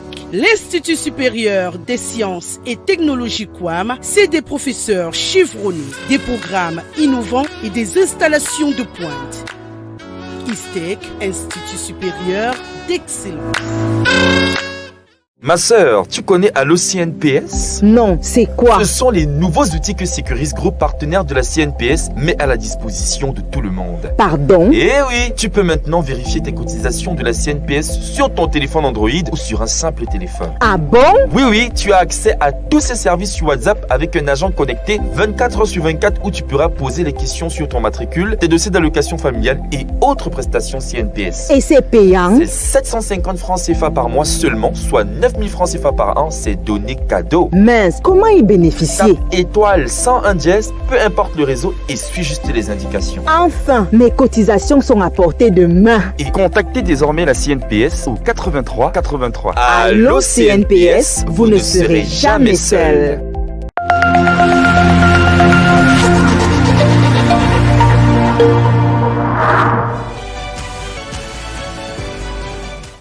Vous êtes toujours sur Info Télévision, l'émission c'est le grand soir de lundi à vendredi. Nous échangeons sur les sujets qui font l'actualité et je le disais à l'entame de cette émission, le 7 octobre est journée mondiale consacrée à la lutte pour le travail décent et il faut dire que le travail décent, ça veut dire respecter certaines réalités et que peut-être Pierre-Louis Mouanguet en tant que syndicaliste va nous lister à l'entame de ce propos pour qu'on puisse délimiter un tout petit peu le cadre de notre discussion d'après l'OIT, je crois. Ouais. Qu'est-ce qu'on appelle travail décent, G? Le travail décent repose sur 4 piliers. Le premier pilier, c'est le respect des normes. Oui. Respect des normes, des conventions, de tout ce qui est juridique Oui. par rapport au travail. Le code du travail, les statuts du personnel, les règlements intérieurs, tout ce qui est normes. Ça, c'est le premier pilier. Le deuxième pilier, c'est les salaires. Il faut que les salaires soient bien payés. Il faut que les gens soient bien rémunérés. Et il faut que les salaires décidés soient payés. Troisième pilier, c'est la sécurité sociale. Il faut que les gens soient agréés, n'est-ce pas, à la caisse de la sécurité sociale. À la CNPS. À la CNPS et même c'est la CNPS qui ne fait pas tout le travail qu'il doit faire. On va débattre tout à l'heure. Il y a d'autres choses. Et le dernier, c'est le dialogue social. D'accord. Est-ce que le dialogue social est suffisamment impliqué au Cameroun? C'est ça la question. Est-ce que dans votre organisation, dans votre société, le dialogue social est implémenté? Donc, dans le genre, est-ce qu'on peut revendiquer? Est-ce que vous pouvez en parler à votre boss quand il y a un problème? Sans qu'on ne nous accuse de déstabiliser la société. Voilà, ça c'est le dialogue social. D'accord. Et en plus de cela, dans le dialogue social, nous voyons aussi qu'au Cameroun, les places des inspecteurs, des inspecteurs de travail, est au bas niveau. Parce que c'est eux qui devaient être nos garants, n'est-ce pas, des normes et des droits au Cameroun. Quand il y a un problème, par exemple, dans une société, par exemple, comme une société X, qui n'applique pas le salaire minimum qu'on doit payer au Cameroun, l'inspecteur de travail doit pouvoir faire fermer cette société. Or, ces inspecteurs de travail, on ne sait même pas s'ils existent. On ne les voit même pas, on ne les sent même pas. Pas souvent prendre quelques. Mais c'est très grave. C'est très grave. D'accord, si je regarde, pour résumer, pour qu'on parle de travail décent quelque part, il faut qu'il y ait respect des normes. Voilà. Il faut qu'il y ait des salaires décents. Oh, si vous voulez. C'est le payé à temps. À temps. Et chaque mois. Oh, bien sûr. Voilà. Il faut qu'il y ait la sécurité sociale, donc que les Voilà. employés soient affiliés à la CNPS. Et Il que faudrait le dialogue qu'il y ait un social. dialogue social. Donc s'il y a même grève, on ne doit pas considérer ça comme un problème. Ça, On absolument. cause, on discute pour trouver les solutions. Pour trouver des solutions. Bon, une Et fois dans que le vous dialogue l'avez social, il y a listé, tout cela, il y a les syndicats et tout. voilà. Qui font Une fois ce que vous dialogue avez fini social. de lister, est-ce qu'on a le travail décent vraiment? Vous pouvez en juger. Ce qui est sûr, c'est que le travail décent, dans le monde entier, n'est-ce pas, c'est un vœu. Hein, c'est pour cela qu'on a pris Une quête une permanente. journée, c'est une quête permanente. C'est pour cela qu'on a pris une journée internationale, n'est-ce pas, du travail décent. C'est parce qu'on se rend compte qu'il faut chaque fois évoluer. C'est pour cela que chaque année, le BT vient essayer d'évaluer au Cameroun quelles sont les avancées qu'on a fait par rapport au travail décent. Oui. Contrairement à l'année dernière, vous avez l'impression que ça a avancé? Un peu. Hein, nous savons que, par exemple, depuis l'année dernière, il y a un certain nombre de lois. Il y a le SMIC qu'on a avancé, n'est-ce pas? Et nous sommes en train de discuter pour que ce SMIC soit implémenté dans toutes les entreprises. C'est combien encore là? Rappelez-moi le SMIC. Le SMIC actuellement, c'est dans les 60 000. 61 400 quelque chose. D'accord. Donc, en principe, ce SMIC doit Donc être... vous voulez vous battre pour qu'on nous paye 61 000? Ça, c'est le dernier, Ah. le dernier employé. Le dernier employé, n'est-ce pas? J'aime C'est le bien minimum. comprendre. C'est-à-dire que Parce qu'un studio... c'est le minimum garanti. L'ouvrier qui travaille dans votre entreprise doit percevoir. Ah, un peu Ça veut comme dire si que j'ai une ménagère. si tu es à la maison, ménagère, elle doit avoir au moins 61 000. voilà, quelque chose. c'est comme cela. Et ces 61 000, vous pouvez diviser ça par le nombre d'heures de travail. Ça veut dire que pour qu'elle ne fasse pas 8 heures par jour, parce que vous ne pouvez pas payer 61 000, si elle fait 4 heures, vous divisez cela par 2 par exemple. Vous vous rendez compte? Donc il faut pour permettre qu'elle fasse autre chose. Voilà. Donc c'est ça. Et c'est très important. Donc comme elle ne peut pas faire 8 heures, si elle fait 4 heures chez moi, à la fin du mois, je donne 30 000. Voilà. Comme ça, le reste du temps, elle ne peut pas travailler ailleurs. Si elle veut. Si elle doit faire 8 C'est son heures, projet. elle doit avoir 61 000. Voilà. D'accord, j'ai vu. J'ai compris. Apparemment, il n'y a donc pas le travail décent, si on a bien résumé. Comment on fait pour y C'est une quête. Hein, on rentre donc directement dans notre sujet, Président Olinga. Vu qu'on n'a pas le travail décent, on va faire comment pour avoir les salaires chaque mois, qu'on mette les employés à la sécurité sociale, qu'on sécurise, qu'on permette aux gens de s'exprimer dans les entreprises, parce que les gens qui parlent trop là, on dit qu'ils dérangent. On les vit rapidement.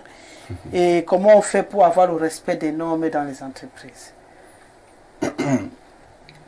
Je voudrais dire que la réponse à votre question, elle est évidente. Tout le monde peut trouver la réponse. Moi, je ne connais pas la réponse, sinon je n'allais pas mettre le débat. Je dis qu'à partir de ces indicateurs que le syndicaliste vient de donner, chacun peut trouver que pour avoir le travail décent, puisque nous ne l'avons pas, et que nous avons quand même des gens qui ont 360 sections, avec des sections à l'étranger, et qui sont au pouvoir depuis pratiquement près de 60 ans, parce que c'est le même parti qui n'a changé que de nom, avec les mêmes acteurs qui sont là depuis 1960. Donc ça veut dire depuis 1960, les Camerounais nagent dans le travail indécent. Il n'y a jamais eu de travail décent. Et donc, la solution, elle est évidente. Thomas Sankara, qui est mon modèle à moi je suis sankariste, il disait que l'esclave qui n'assume pas sa révolte ne mérite pas qu'on s'apitoie sur son sort. Ça veut dire quoi? Ça veut dire que, et j'ai vu des gens, il y a quelqu'un qui a dit là, pendant que moi, j'assume ma révolte, j'ai assumé ma révolte en 2008, je l'ai assumé en 2011, et que j'ai été attrapé par un régime oppressif et répressif. J'étais en prison, mes enfants abandonnés, mes activités ont périclité. Vous voyez quand même des gens qui s'arrangent à vous dire que si le peuple n'est pas sorti, ça veut dire que vous êtes sale dans vous ne serez pas président. Comme si être président pour moi, c'était une affaire que je veux absolument. Donc, il faut changer de paradigme, il faut changer de système, il faut changer de dirigeants. C'est ça la réponse, elle est claire. Et comme nous disons dans notre programme politique, vous avez un programme. Avec le programme révolutionnaire de redressement national, le PRORENA, C'est ça notre programme. Je n'ai jamais suivi que vous avez un programme. Je te donne alors l'information. Il t'a donné l'information. Mais vous avez donné l'information. On le trouve où? Vous savez qui posait la question ici. Quand votre moi j'informe. Nous avons un programme de réforme qui s'appelle le programme révolutionnaire de redressement national depuis que nous avons notre parti. Il est là. Nous avons un système. Et dans ce programme, on dit que pour qu'on ait le travail reformer le code, l'ensemble. On vous parle en premier lieu du respect de l'encadrement juridique. D'abord, il faut revoir l'ensemble des lois qui gouvernent le secteur du travail. C'est pour ça que notre parti a même résumé tout cela en refondation. Qu'est-ce que vous... J'ai parfois... Nous pensons que le Cameroun n'est pas une république. Et nous ne sommes pas les seuls à le penser. Atebe, il l'a dit aussi en son temps. D'ailleurs que c'était un de mes rares amis au RDPC. Voyez-vous, le Cameroun n'est pas une république encore. Il faut donc jeter les bases d'une république. Il faut reformer l'État. Il faut reformer l'économie. Il faut reformer les lois. Il faut reformer les institutions. C'est pour ça que nous avons résumé le programme révolutionnaire de redressement national en refondation totale de l'État du Cameroun.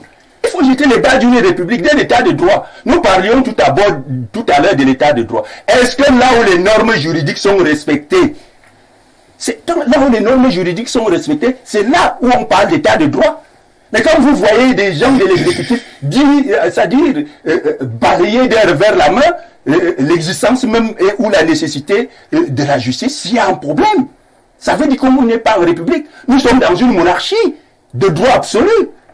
Alors, il faut donc, moi j'invite les Camerounais à comprendre que s'ils veulent que les choses bougent, elles ne bougeront pas pour moi. Elles ne bougeront pas pour mes enfants. Elles ne bougeront pas elles bougeront pour nous tous. Et il est hors de question qu'on pense que les combats que nous autres nous menons, en faisant des sacrifices, on doit encore venir nous dire, c'est que vous êtes, vous ne serez pas. Moi je ne suis plus au niveau d'accord. Je n'ai pas être.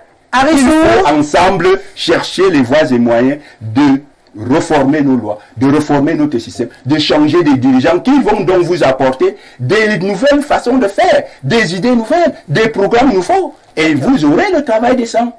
C'est évident. Arissou, puisqu'on n'a pas de travail décent au Cameroun, comment on fait pour en avoir? Non, Madame Rosalie, il ne faut pas... Ah, donc vous dites qu'on a le travail décent. Oh, je n'ai pas fini de parler, Madame Rosalie. Oh là là. Dit qu'il n'y a pas le travail décent au Cameroun, moi je pense qu'il faut réfléchir autrement. Il faut réfléchir dans le sens où tout à l'heure j'ai suivi notre aîné, il vous a fait comprendre qu'en ce qui concerne le travail décent au Cameroun, comparé à l'année passée, il y a eu une avancée. Donc ça veut dire que d'une part quand même les choses bougent. Et maintenant quand on essaie d'ouvrir la porte, on se rend compte qu'il y a certains, par exemple, entreprises, il y a certains responsables, les patrons des entreprises, qui ne font pas de telle sorte que les employés soient à l'aise. Parce que si vous dirigez une entreprise, c'est votre rôle d'encadrer vos employés, de les mettre à l'aise. Maintenant, le ministère qui est en charge de travail au Cameroun vient donc réguler pour intervenir. S'il y a un problème à tel endroit, il intervient, ainsi de suite.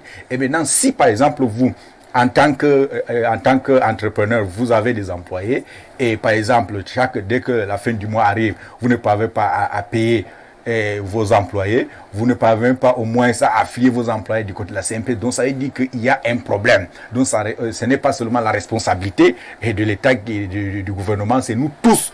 Les chefs d'entreprise, tous ceux qui emploient, on doit être responsable et appliquer les textes.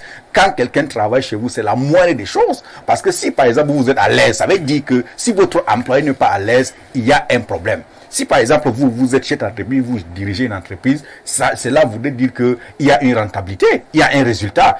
Vos employés doivent aussi être à l'aise. Et maintenant, donc, les partis politiques jouent donc un rôle en ce qui concerne, par exemple, d'apporter aussi leur contribution. Certains vont vous parler de programmes qu'on n'a jamais vus. Certains vont vous dire que non, pour avoir un travail décent au Cameroun, il faut absolument mettre l'exécutif de côté. Moi, je pense que certaines personnes, soit ils manquent d'arguments, soit ils manquent de vision. Mais allons dans des propositions. Il est bien vrai que bon, c'est dans leur rôle de critiquer, ainsi de suite, mais faisons des critiques constructives pour apporter... Vous avez dit que normalement, quand un chef d'entreprise a les employés, il doit payer les salaires chaque mois et tout. Et quand il ne paye pas, qu'est-ce qu'on fait? Mais quand maintenant les employés se rendent compte que bon, la fin du mois arrive, ils n'ont pas reçu le salaire, il y a des voies et moyens. En signant le contrat, il y a des conclaves. Si par exemple, moi je suis dans une entreprise, le mois est arrivé, je n'ai pas reçu mon argent, je sais à qui est-ce que je vais aller... Mais vous êtes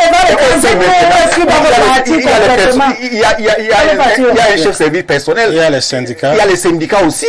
Donc il y a plusieurs délégations de travail. De travail, ainsi de suite. Il peut aller, par exemple, rencontrer ces personnes. La même délégation de travail qui vient décharger. Bon, madame, je ne sais pas s'il décharge. C'est là l'information. Je ne sais pas s'il décharge ou pas. Moi, je sais que maintenant, on appelle tout le monde, les camionneurs. Si vous êtes un responsable, on vous appelle donc de faire votre travail parce que vous, chaque fin du mois, vous recevez le salaire et ça fait partie des contribuables des camionneurs. Donc, vous êtes appelé à faire votre travail. Si par exemple, vous êtes un inspecteur de travail, vous descendez dans une entreprise, faites votre travail. Si vous remarquez des irrégularités, c'est à vous maintenant d'appeler le patron à l'ordre pour dire attention, à tel endroit, il y a une faillite. Qu'est-ce qu'il faut faire? Il faut ramener de l'ordre. D'accord. El Hadj Maïriga Ibrahima. Et puisque nous sommes dans un environnement où on ne sait pas qui doit faire cap, puisqu'on a l'impression que personne ne fait rien. Non. J'arrive, LG. J'ai démarré avec toi et je vais clôturer avec toi. Ton respire. Ne sois pas pressé, j'arrive. El Hadj Maïriga Ibrahim. Je disais donc que comme on est donc dans un environnement où on ne sait pas qui fait quoi, et qui peut faire quoi, et qui peut permettre quoi, du coup ça va dans tous les sens. Et chacun paye le jour où il veut, s'il ne veut pas, on peut virer les gens en respirant le matin, et puis ça ne dit rien à personne. Tout le monde est dans la précarité dans le pays. On a même des chefs d'entreprise qui essayent même, mais qui ont des dettes également, qui attendent que même l'État les paye pour qu'ils puissent également payer les employés. Du coup, on est dans une sorte de machine compliquée où on se demande souvent quand on se réveille le matin si on part au travail ou si on part se balader ou en villégiature, comme monsieur le maire juge que mon mot la dérange. On a plus l'impression quand on se réveille le matin, c'est qu'on peut un peu se détendre avant de rentrer trouver ses problèmes à la maison. Donc comment on fait pour réussir à atteindre le bout de ce combat permanent? Je suis d'accord, comme il dit, c'est une quête permanente, mais on va arrêter la quête quand dans ce pays.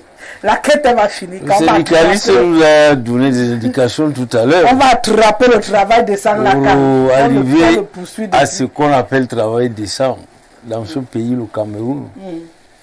Les mêmes reproches que nous faisons là aux partis politiques, c'est ce que moi je veux faire au syndicat. Parce que c'est presque la même chose. Hein. Ils sont inactifs. Ils lancent souvent comme ça le mot d'ordre de grève. Dès qu'ils entrent au ministère ou quelque part dans le couloir des hôtels où ils se rencontrent avec le ministre, un communiqué, ils pondent un communiqué, c'est repoussé, ce n'est plus à l'ordre du jour. Tout à l'heure, quelqu'un a indiqué, n'est-ce pas, qu'il y a du canon, il y a les inspecteurs du travail, où un employé peut se permettre d'aller, n'est-ce pas, porter plainte, accuser, n'est-ce pas, son employeur. Tu dois aller sans un contrat de travail. Combien d'employés ont un contrat de travail bien ficelé, comme dans d'autres pays que le syndicaliste a voulu citer? Nous voyons comment les syndicats se battent pour l'amélioration du travail, la condition de travail. Prenez aujourd'hui, allez dans des immeubles qui poussent comme le champion. Là, ici, vous allez voir quelqu'un perché là-haut, sans casque, rien. La protection, il n'y a pas. S'il dégringole de là, on prend, on va jeter, c'est sa famille qui s'occupe. Parce qu'il n'est même pas reconnu, c'est peut-être juste un pauvre Camerounais qu'on a recruté comme ça. Ces inspecteurs de travail, est-ce qu'ils vont dans les chantiers pour voir le risque? Il y en a comme ça dans presque tous les domaines. Aller dans des grands magasins, dans des surfaces. Est-ce que c'est le travail? Regardez les multinationales qui sont là, ici au Cameroun, en matière de la communication, des jeux à hasard et tout ça. Allez voir combien de commissions ce gars prend. Est-ce qu'on les encadre? Tout ça, c'est le travail de qui? C'est le travail des élus. En commençant par le président de la République, qui doit donner des orientations, le code du travail au Cameroun aujourd'hui, je vous assure. Quand on laisse un employeur discuter, n'est-ce pas, avec quelqu'un qui vient avec une bagage intellectuelle, il te dit, je te donne 100 000 francs, tu es obligé de prendre. Parce que tu chômes au quartier. Ce n'est pas bien encadré. Est-ce que l'État même donne le travail de ça aux fonctionnaires, aux contractuels, aux agents de l'État? J'ai entendu parler de 60 000 francs, je ne sais pas si... C'est un souhait, n'est-ce pas, non? Parce que là, en ce moment, je ne crois pas, c'est là les 30 quelques jours de 1000. Non, ça a augmenté. Ça a augmenté de combien? 42 000. Tu as retard. 42 000. Ah, retard d'information. Tu sais, dans tout. C'est 41. Ça dit, on s'amuse vraiment dans ce pays. Franchement, le Cameroun, quelqu'un qui gagne 40. Moi, je me demande, celui-là, il vit comment? Mais vous avez vu tout un ministre vous insulter qu'au Cameroun, on peut vivre avec 30 000. La période, c'était 30 000. Les syndicats ont fait quoi? Ils n'ont rien dit. Hein? Il a insulté comme ça les Camerounais, il est rentré chez lui, personne n'a retourné. Non. On a déshumanisé l'être humain dans ce pays. Pour le travail décent, on doit encore attendre peut-être une autre république avec des révolutionnaires comme les Brice Oligui du Gabon, aujourd'hui qui vient faire asseoir des patrons. Ah ouais? Il dit vous n'allez pas toucher tel. Il donne le salaire des généraux qui gagnent 3 millions. Vous les patrons, vous venez prendre 20 millions, 15 millions. Ça, il faut ça dans ce pays pour changer de mentalité. Et c'est pour ça que nous appelons à la conscience des Camerounais qui appellent dire que tel ne sera pas président. Pourtant, c'est mon souhait que mon ami demain dira non. Ibrahim était souvent avec moi. Comme il ne veut pas que je prononce son nom. Non. Tu peux prononcer. Ah bon, on peut prononcer. La révolution non, va se mettre à la base. Le changement ne peut que venir par le peuple. Soutenez les partis politiques. Moi, je dis, le RDPC, c'est mon parti. Mais je ne veux pas qu'on gagne sans gloire toujours là. On vient citer qu'on a 200, 500, combien de comment on appelle des représentations partout dans la République et qu'on arrive juste avec 2 millions. Nous aspirons tous à un changement. Nous avons accompagné un homme, le président Paul Biya. Le président Paul Biya, en ce moment, moi je continue à le dire, même en face de lui, je lui dis, papa, tu es fatigué. Mais ce qui... Aïssou a voulu tout à l'heure vous dire non, le RDPC fera. Aïssou, le RDPC c'est comme un château de cartes là aujourd'hui. La digue qui bloque tout ça, c'est le président Paul Biya que tu vois. Le jour que cet homme va fermer les yeux, ça doit s'écrouler là. Donc si vous avez un rêve que vous allez évoluer par rapport au RDPC, vous vous trompez. Les couteaux sont là, de toutes parties, cachés. Les couteaux vont sortir. Ils sont même plus cachés. Ce n'est même plus caché. Ce n'est même plus caché. Vous voyez des fractions de camps qui se forment. Est-ce qu'on a besoin de camp au sein du RDPC? Ah, merci. Il n'y a pas de camp au sein du RDPC. Merci. Peut-être toi, tu es au périphérie, tu ne comprends pas. Nous sommes là du début. Nous sommes là aujourd'hui au milieu. Nous sommes en train de vivre la fin. Peut-être je peux sortir là, je meurs. Mais nous avons vu tous les tendances, tout le mouvement qui se passe dans ce parti aujourd'hui. C'est pour ça qu'on appelle le peuple. Hein. Ne laissez pas invectiver, n'est-ce pas, le parti politique. Tel a fait ceci ou tel. Non. C'est vous qui allez faire la force de ce parti. Si vous voulez un travail décent dans ce pays, mobilisez-vous pour changer les mentalités, changer des hommes. Ou un ministre vient vous reconnaître qui a 10 ans pour construire une route de combien de kilomètres. Il vient vous dire, nous avons l'espoir. Nous allons utiliser notre erreur du passé parce qu'on a compris ce qui n'a pas marché. Donc en ce moment, on peut bâtir une route à moins de tel. Non, ça c'est des conneries. À la limite, des incompétents qui sont là partout, c'est des milliards qui s'en vont. Et vous voulez penser qu'il peut y avoir dans ce pays-ci un changement concret. Si vous, peuple, vous ne soutenez pas, on ne peut pas avoir un travail décent. On ne peut pas en ce Cameroun. Redonner espoir aux jeunes Camerounais. Non, il faut redonner espoir. Et l'espoir, c'est à eux de porter cet espoir. Oui. Madame Gessele, oui. J'ai enlevé les lunettes pour ne plus voir Arisson. D'accord.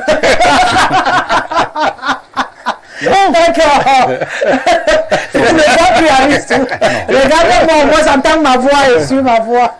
Ce que je dois vous dire, hein. Vous parlez des fleurs à des gens qui n'ont pas mangé.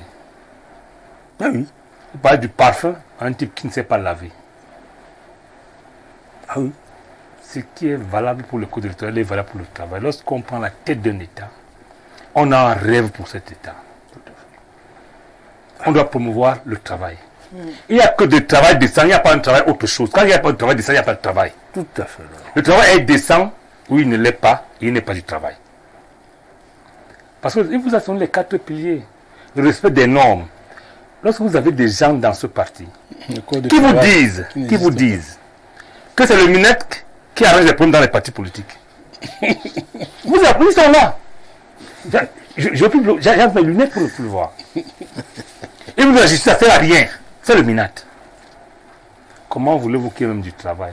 Le travail commence par le respect des règles, des normes. Il n'y a pas de travail sans contrat. Ah oui. Mais lorsque l'instrument qui permet de faire les contrats est vicié lui-même, c'est-à-dire le code de travail a tout fait, mais a mis un vice à l'intérieur. Que malgré les dispositions que le code de travail, on peut négocier. De gré à gré. Est-ce que vous pouvez négocier avec votre patron? Vraiment. Vous sortez du quartier. Vous n'avez pas mangé. Vous voulez négocier quoi? Commençons par avoir le travail, avant de penser au travail décent qui est une quête permanente. Parce que dans un pays normal, le travail décent est une quête permanente parce qu'il y a 3 piliers et demi qui fonctionnent déjà. Au moins il y a les règles, il y a le dialogue social, il y a la façon à CNPS. Et on commence à voir si on va discuter ou pas. Parce que la réalité, moi j'ai vu aux États-Unis ces derniers temps la grève des dockers. Vous savez qui se vantent de l'aboutissement heureux? Voilà. Ce n'est pas les syndicats. C'est le pouvoir lui-même. Joe Biden se vante d'avoir réussi à pas mater une grève. Jamais. À permettre qu'on demande le salaire sur 6 ans de 65%. C'est le président qui s'en vante. Il se mêle, c'est son rôle. Lorsqu'il y a des entreprises, il n'y a pas d'entreprise sans loi. Sans loi. Il n'y a pas d'entreprise sans justice. Mais lorsqu'il vous dit que non, la justice c'est rien. Je vous ai lu ça ici. Ces gens disent que la justice c'est rien. Parce qu'en fait, l'exécutif, l'administration dépasse les lois. On n'aura pas de travail. Et c'est pour ça que je vous perdez votre temps dans l'accueil du travail décent. Commencez par trouver le travail. Dans un pays, le taux de chômage aussi dans les 20%. Comment peut-on parler du travail décent? Dans un pays où en réalité, la jeunesse a abandonné elle-même. Donner le travail est une faveur. Lorsque vous rencontrez un ministre, il sait que vous êtes privilégié parce que vous travaillez. Voilà le problème, Madame Guessele. Vous ne pouvez pas dans ces conditions pas de travail décent. Moi, je ne parle pas de ça. C'est pour ça que quelquefois, je me demande, lorsque je regarde les reportages cette semaine, des reportages, vous voyez les têtes, on met des péages sur des routes qui n'existent pas. Ce n'est pas moi qui crée. Vous regardez des gens, lorsque vous partez la route, les routes de Yaoundé 5, où le maire est très volontaire, il faut le reconnaître. Mais voilà, la route cassée, ici, on a fait un petit jardin. Non, ça vous amuse. C'est un pays. Ça vous amuse. La route est cassée. On met le jardin à côté. Vous savez pourquoi? Parce que c'est un pays où personne n'est responsable de rien. Le maire va vous dire, monsieur le maire, moi, les jardins que tu vois là, c'est moi le responsable. Mais la route là, c'est autre chose. Oui. Voilà le danger du Cameroun. Lorsque on vous résume ces piliers-là, qui en réalité les met en œuvre, qui les évalue, qui a un projet pour mettre en œuvre ces projets, ce n'est pas les entreprises, je suis désolé. Les entreprises sont dans un vase. Voilà. Vous donnez le travail, déjà vous ne donnez pas, vous n'existez pas. Oui. C'est ça l'État. C'est ça l'État. De l'État. Et c'est pour ça que je vous dis comme oligarque, la solution pour avoir le travail, moi je parle de travail décent, c'est refonder l'État. L'État commence par l'État de droit. Je vous fais mal en vous disant tant que l'État du Cameroun, la République comme n'existe pas, on perd le temps. Vous savez pourquoi? Pourquoi? Le 27 août 1940, un décret français a créé l'État français du Cameroun. Ce décret n'a jamais été rapporté. On a une pâle copie de la France. La France coloniale et impérialiste. Parce que le peuple français, il faut le respecter. Donc en réalité, nous perdons le temps à parler des choses qui, à la fin, vont nous faire plus de mal que de bien. Vous allez stresser. Quand vous vous rendez compte qu'on devrait avoir le travail de ça. Moi, vous avez le travail d'abord. Nous sommes commencés à te parler à la télé. Ok, parlez alors. Je vous rappelle donc qu'il n'y a pas de travail sans contrat de travail. Il n'y a pas de travail sans respect des règles. Il n'y a pas de travail sans sécurité sociale. On peut avoir le travail où il n'y a pas encore totalement le dialogue social. Parce que le dialogue social, ça dépend des acteurs. Vous comprenez? Il n'y a pas une loi qui régente le dialogue social. Mais il faut au moins ce pouvoir. Il faut au moins la sécurité sociale. Qu'il y ait le respect des règles, la sécurité sociale et des règles. Lorsque vous ne payez pas les salaires, vous savez que la loi dit que si vous, les salaires du mois de... On est en septembre. Nous sommes en octobre. Doivent être payés au plus tard le 8 octobre. C'est ça. Lorsque vous ne payez pas le 8 octobre, vous savez ce que vous faites. Parce qu'il paraît que vous ne poussiez pas payer. Je rappelle la dette intérieure du Cameroun dans des... C'est honteux de le dire. Les entreprises poissent sous le coup de la dette à cause de l'État. Dans ces conditions, il vaut mieux promouvoir... Parce que je dis ce qu'on peut faire, le dialogue social, c'est-à-dire faire à son votre peuple pour leur dire, mes chers frères, vous savez... J'ai la volonté. J'ai la volonté, je me bats. Mais je vous fais le mal que je n'ai pas vu. Mais voilà, c'est ça, c'est la seule chose que je peux revendiquer. Et ça permet de comprendre aussi. Ça permet de supporter. C'est ça qui permet de maintenir le rêve. Mais lorsque vous avez posé les problèmes tels quels à travers le dialogue social, que mes chers frères, j'aurais bien voulu, mais voici, moi je ne suis pas payé. Le jour que vous êtes payé, ne prenez pas la route du Canada. Venez aussi donner pour les autres. Venez donner pour les autres. Voilà. On sort avec vous, LG. Oui, je suis très content du tour qu'on vient de faire parce qu'ils ont vraiment fait le tour de ce de la question. Mais ce qui est important, c'est que déjà, je dis à mon confrère, c'est que le dialogue social est régi par l'OIT, par les conventions de l'OIT. Qu'on peut ratifier ou non. Qui doit... Non, ça, c'est le Cameroun a ratifié, c'est la chance. Le Cameroun a ratifié un certain nombre de conventions. Mais le problème du travail décent est un problème profond. C'est un problème. Regardez déjà le code du travail. Le code du travail est dépassé. Et ça fait près de 5 ans que les syndicats ont déposé une mouture pour arranger ce code du travail. Ce code du travail est parti du ministère du Travail pour le premier ministère. Ça a été bloqué là-bas. C'est revenu. On dirait que l'État ne veut pas promouvoir le travail décent. Le travail d'abord. Parce que sans code de travail, nous allons où? Et vous savez, les syndicats ici sont vus comme des partis des brebis galeuses, parce qu'en fait, nos grands responsables savent la force du syndicat. Et ils savent qu'à un moment donné, le syndicat est capable de faire en sorte que les choses changent. Mais pourquoi le syndicat ne le fait donc pas? Le syndicat fait ce qu'il peut. D'ailleurs, nous sommes actuellement dans un groupe qu'on appelle le CAOF, qui regroupe près de 11 syndicats, pour essayer de mettre la pression sur l'État. Vous savez que la coalition là-bas, quoi. Nous sommes Camerounais. Et étant Camerounais, n'est-ce pas, il faut se dire que nous voulons du bien du Cameroun. Et en faisant cela, n'est-ce pas, nous voulons en sorte que le Cameroun comprenne, que l'État comprenne que le syndicat veut le bien du Cameroun. Qu'on ne veut pas le mal du Camerounais. Le problème, c'est que quand il y a un Camerounais, par exemple, qui souffre... Mais vous savez que depuis la nuit... Quand il y a, par exemple... le gouvernement n'a jamais compris, il faut avoir des syndicats qui bousculent aussi. Non, mais on a des syndicats qui causent tout le temps. On bouscule tout le temps. D'ailleurs, vous avez vu je ne peux pas parler des enseignants. Vous voyez les infirmiers, les médecins qui sont déjà en grève et tout. Le syndicat bouge tout le temps. Le syndicat est en train de bouger tout le temps. C'est les aboutissements qui vous intéressent. Les aboutissements, c'est qu'il y a beaucoup d'aboutissements que vous ne voyez pas.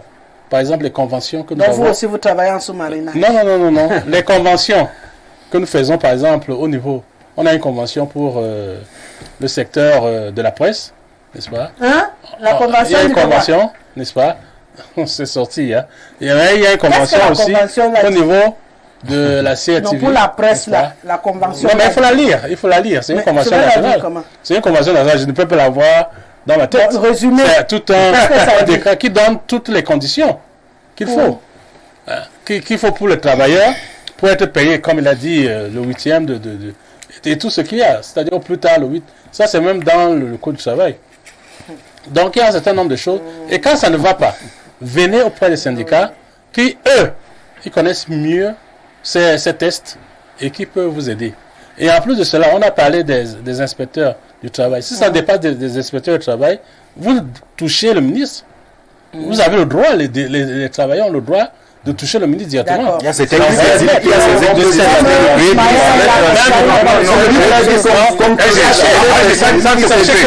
j'ai vu des ministres venir remettre des médailles dans une entreprise qui n'a pas fait les salaires.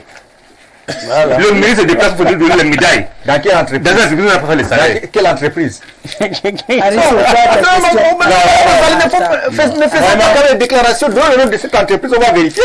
Dites que le ministre n'a pas dit qu'on peut vivre décemment avec 36 000. Donnez-moi une entreprise qu'on a donné. Il y a un ministre qui a dit aussi dans ce pays qu'on peut vivre décemment avec 36 000 francs. Et c'est simplement. Merci à vous 5. Je pense que vraiment. Je vous permets de chuter avant de Oui, je crois que l'État doit s'engager. Ouais. Tout ce qu'on a dit là, si l'État ne s'engage pas, ça serait lettre morte. Parce qu'au fait, c'est l'État qui doit mettre la pression sur les employeurs pour qu'ils payent à temps. Qu'ils puissent faire en sorte que le SMIC, qui est devenu, n'est-ce pas, une loi au Cameroun, soit appliqué. Non, qu'ils payent même seulement. Que ça soit appliqué. Pas à temps. Donc, vraiment essayer un certain nombre de choses. Les mois de 90 jours, les mois de 80 jours. Nous, les syndicalistes, nous arrivons à déposer, n'est-ce pas, ce genre de revendications auprès du ministre. C'est eux qui doivent faire en sorte que, vous savez, même le ministre peut tenir à payer un chef d'entreprise pour faire en sorte qu'il puisse aller à la justice. D'accord, en attendant, contentez-vous d'avoir du travail avant de chercher le travail décent. Parce que même le travail là n'est pas d'abord facile à avoir. Merci, Président Olinga. Merci à Mariga Ibrahim. Merci à merci à Rissou et à Monsieur le maire Sylvestre Lebel Niek. La quête, elle se poursuit, parce qu'il y en a beaucoup qui posent justement les questions dans ce sens-là. Rosalie, finalement, non. Finalement, j'apprends simplement qu'on cherche encore même d'abord le travail. Quand on va attraper le travail, on aura le travail décent. Voilà. Donc, le travail qu'on cherche même d'abord, c'est avoir le salaire tous les mois, c'est avoir un environnement qui respecte des normes. Voilà. On a encore dit que c'est quoi? Avant d'aller faire le dialogue social. C'est la sécurité sociale. Donc, être affilié à la CNPS. Donc, quand tu réussis d'y avoir les 3 premiers là, tu as le travail. Maintenant, le jour où tu réussis à attraper les 4 avec un salaire décent, tu as le travail décent. Donc, les gars, accrochez-vous. La course contre le travail n'est pas encore finie. Merci à Ismaël qui était encore derrière les caméras. Guy Fernand a mixé cette émission. Je vous laisse en compagnie d'Hélénis Ndiaye qui vous servira tout à l'heure le journal en langue de Shakespeare. Et bien entendu, je vous souhaite de rester sur Info Télévision. C'est ici que ça se passe. Sortez couverts, nos programmes très alléchants se poursuivent. Respect, Monsieur Didonive. À demain, 17h.